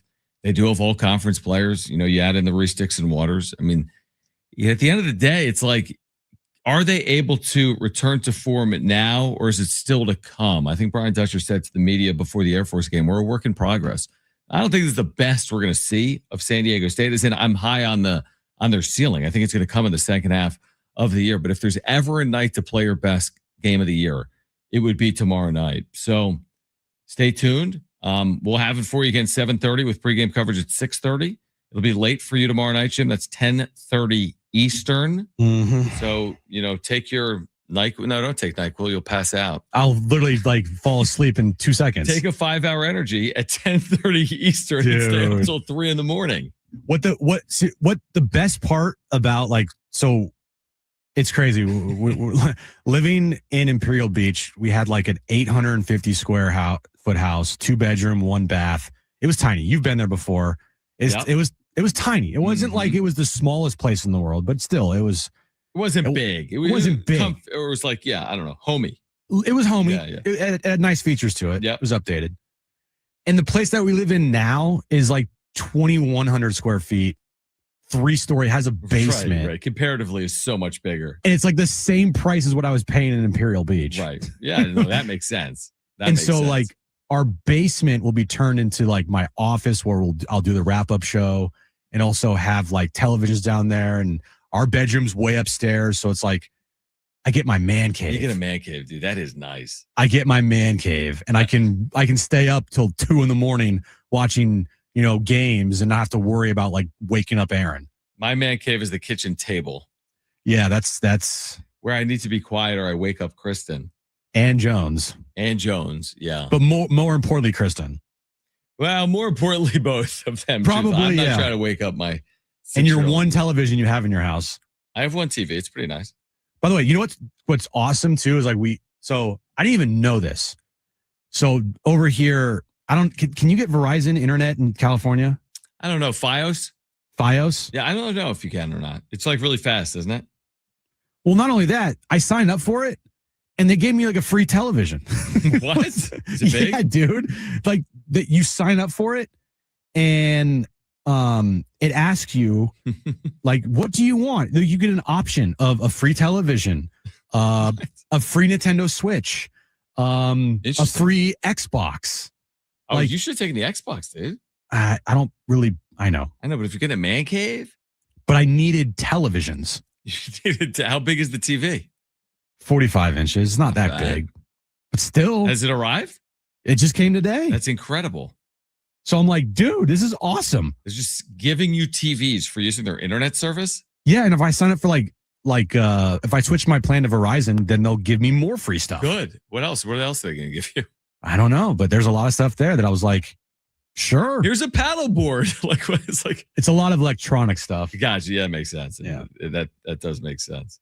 Yeah. Well, anyway, San Diego State, Arizona on Saturday night. If you missed the news earlier, Jim's final day on Jon Jim will be 1 week from Monday. That is December 29th. Jim, if you just heard that conversation, has moved to Philadelphia. He's been doing the show, believe it or not, from Philadelphia for the last 3 weeks of Jon Jim. I think you've done 15 shows from there. Each of the last 3 years. Yeah, I've done a solo show back east. Oh, did you do one? Yeah, your second day. Idiot. Sorry. I don't know where I was. Oh, I know where I was. I got a colonoscopy. Yeah, I remember that. You bailed on the show twice, so I've done I didn't bail on the show. I heard you. So my Orange Theory teacher was like, Jim was talking trash on you. He's like, John's probably doing his hair right now. He left at 4:45. What's he have to do? Does it really take that long? I'm like, I know the whole playbook for Jim. I've heard it. I've heard it all. I've heard it all. But like, So you're going to be like, we were thinking about this, and I was like, how are we going to do this? Because we could not have the final Jon and Jim show where you were gone and I was doing a solo show. That would have be been amazing. That would not have been amazing. I'm like, Jim, I'm out. Like, I gotta do an Aztec game or something. No, I'll be there the 29th. I just real quick, I want to look at the 29th. There isn't an NFL game. Is there an NFL game that night that impacts us and shortens the show? I would like to. I would hope. Maybe not. I was just looking real quick. Is there even a Monday night game that week? Yeah, Rams Falcons, dude. Okay. Yeah. So, and Rams, do we carry the whole pre-Brent or no? We just at 5:15. All right. So we have a short show for your final show. You're down to 3 hours and 15 minutes. I'm down to 3 hours and 30 minutes. Right. Actually, You still have 20 minutes right now. But yeah. So Jim will have a final show. We'll do it all in 3 hours and 15 minutes on Monday, December 29th. So it is kind of poetic because we started as a 3 hour show and we'll end as kind of a 3 hour show. Kind of. And then I'll go back to a 4 hour show solo. I'm looking forward to that. Thanks, Jim. Appreciate you. All right. Call right now. We've got one more. Sorry. We got one more 4-pack. No, excuse me. A pair of tickets to see San Diego State. Pair of tickets to see San Diego State Monday back at VA House Arena against Division III Whittier. If you want 2 free tickets to see the Aztecs men's basketball team Monday at 1 p.m., the rare day game during the holiday season, call right now. Caller 5. You have 2 free tickets to see the Aztecs in Whittier this upcoming Monday at 1 p.m. You can hear it right here on San Diego Sports 760. Caller 5, you have 2 free tickets. Call 877-767-4760 and call right now. 877-767-4760. Jim's back page for a penultimate time. That means second to last. Jim, it's next.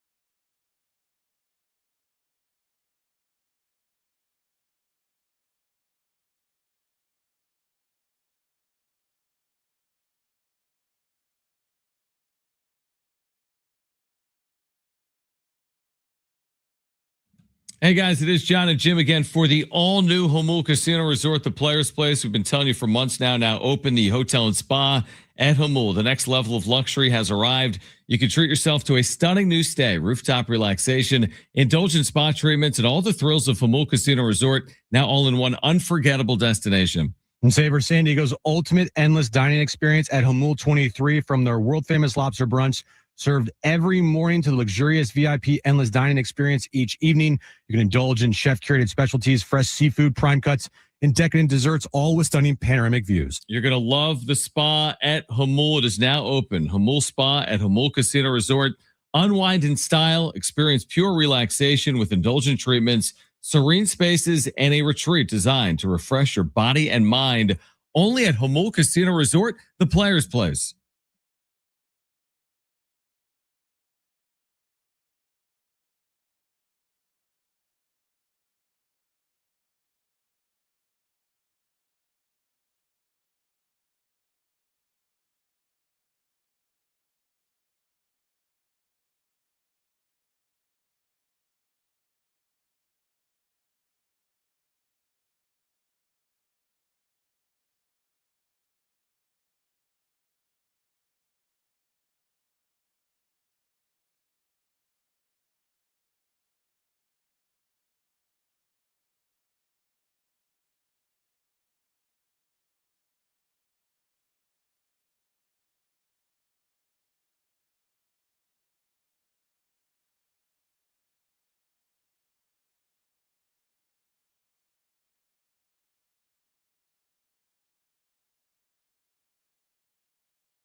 I just saw your text. Jon and Jim, San Diego Sports 760. You know what's funny? So Jim announcing today that his final show is going to be December 29th. He and his wife have moved to Philadelphia. And by and large, the reaction from the listeners and the viewers has been overwhelmingly positive, understanding. I love you all, seriously. Right? And then you get like the random at Bruce, I'll give him whatever. I'll give him the love. At Bruce 1622 that says, great news. Hope the new co-host is better informed and interesting. That is the tweet of the day right there, everybody. That's the tweet of the day. That is perfection. Now, listen, you've taken some heat over the years on social media. Yeah. You think? Uh-huh. But today's not really one of those days, I would say, and I haven't seen it all. You have because you're tagged in it. But I would say, would you agree, Jim, that 95 and 100 comments have been positive, right? 9 and 10, 99 and 100, something like that, right?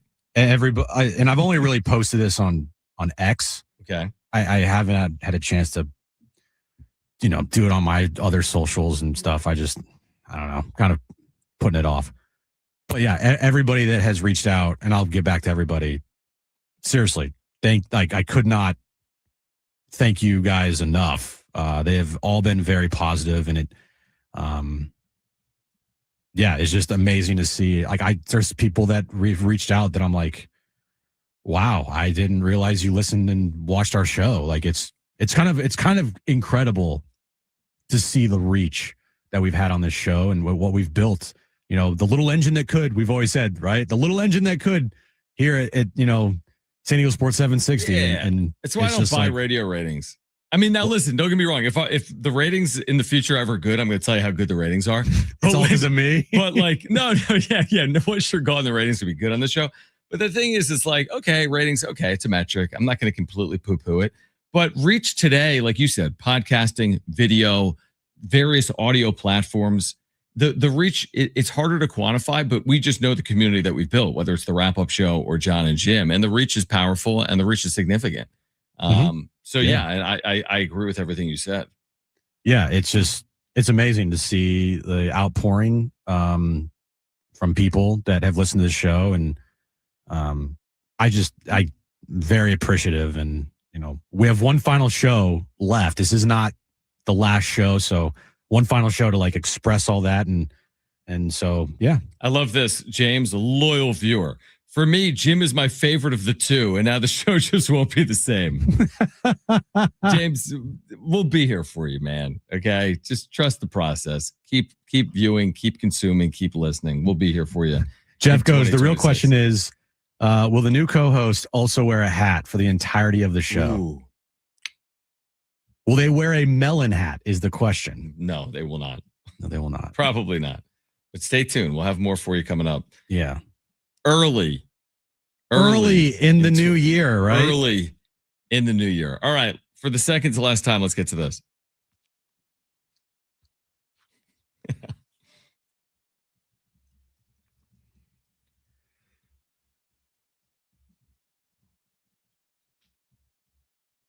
So speaking of one of our very loyal listeners, James, he always sends me stories for the back page, and I always forget to look at them. So some stories that he has sent me recently that are definitely back page worthy. Okay. And I might be a little late on this, but did you know, Jon, that the penny is basically done? That was from 2024, dude. I know. Seriously. But just listen to this. So pennies from the final minted set of the coin sold at an auction. So pennies sold in an auction, Jon, for over $16 million. Why? They're only worth a penny. I know. The auction house sold 232 sets of 3 coins each, featuring a 2025 penny from the Philadelphia Mint, right down the street from me, a 24 karat gold penny from the Philadelphia Mint, and a 2025 D penny from the Denver Mint. Huh? And it was sold for how many millions? 16 million. 16 million for pennies. For pennies. That's not pennies on the dollar. That's pennies on the millions. It really is. What's the next thing you're going to tell me? The Chargers moved out of San Diego. Are moving to Los Angeles. Did you realize this? Did you guys There's a know? proposal now where the Chargers actually might go with the Rams. Right, exactly. Denny's, John, is shutting down over 150 underperforming restaurants, and more than 80 have already closed this year. Is that right? So, I didn't realize that. Okay, I didn't realize that. So this is bad news for AJ Preller. He's a Denny's guy, right? He's a Denny's guy. It's bad news for a lot of people. I think there's a lot of Denny's. Yeah, Denny's is fantastic. Denny's is like Americana. It's like you're driving across country or you're driving on a road trip. Yeah. You stop at a Denny's. I agree. Well, I wonder why, like, what's going on with Denny's? Is it like the move is part of a reset before a $620 million acquisition as the brand prepares for a fresh start in 2026. Oh, wow. All right. So they're like Jon and Jim. Yeah, exactly. They're shutting down. Start over. They're underperforming. So we're shutting down. You're going to start over. I like it. No, we're not underperforming. Finally, Taco Bell is bringing back their fan favorite quesarito.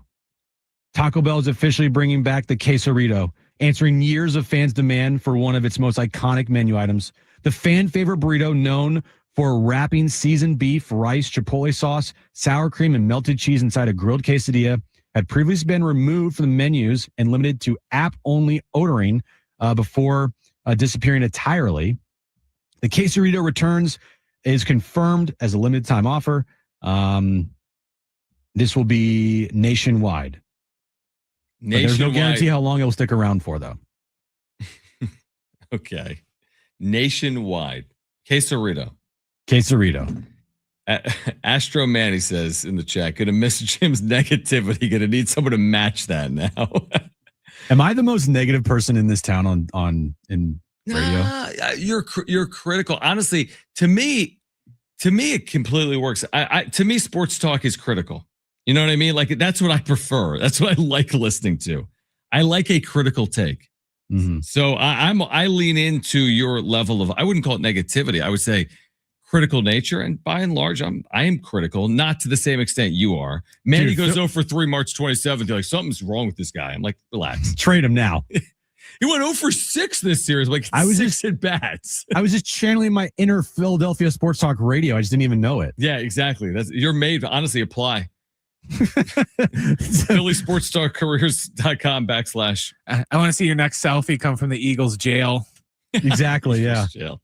All right. We got one more Jon and Jim for you a week from Monday. We have Aztec basketball tomorrow night from Phoenix. Pregame coverage at 6:30. I'll be on the call at 7:30. Number 1 Arizona and San Diego State. If you missed anything, find us wherever we are. For Brent and Jim, I'm Jon. Keep it here at San Diego Sports 760. Peace out. Bye. Bye-bye. Happy holidays.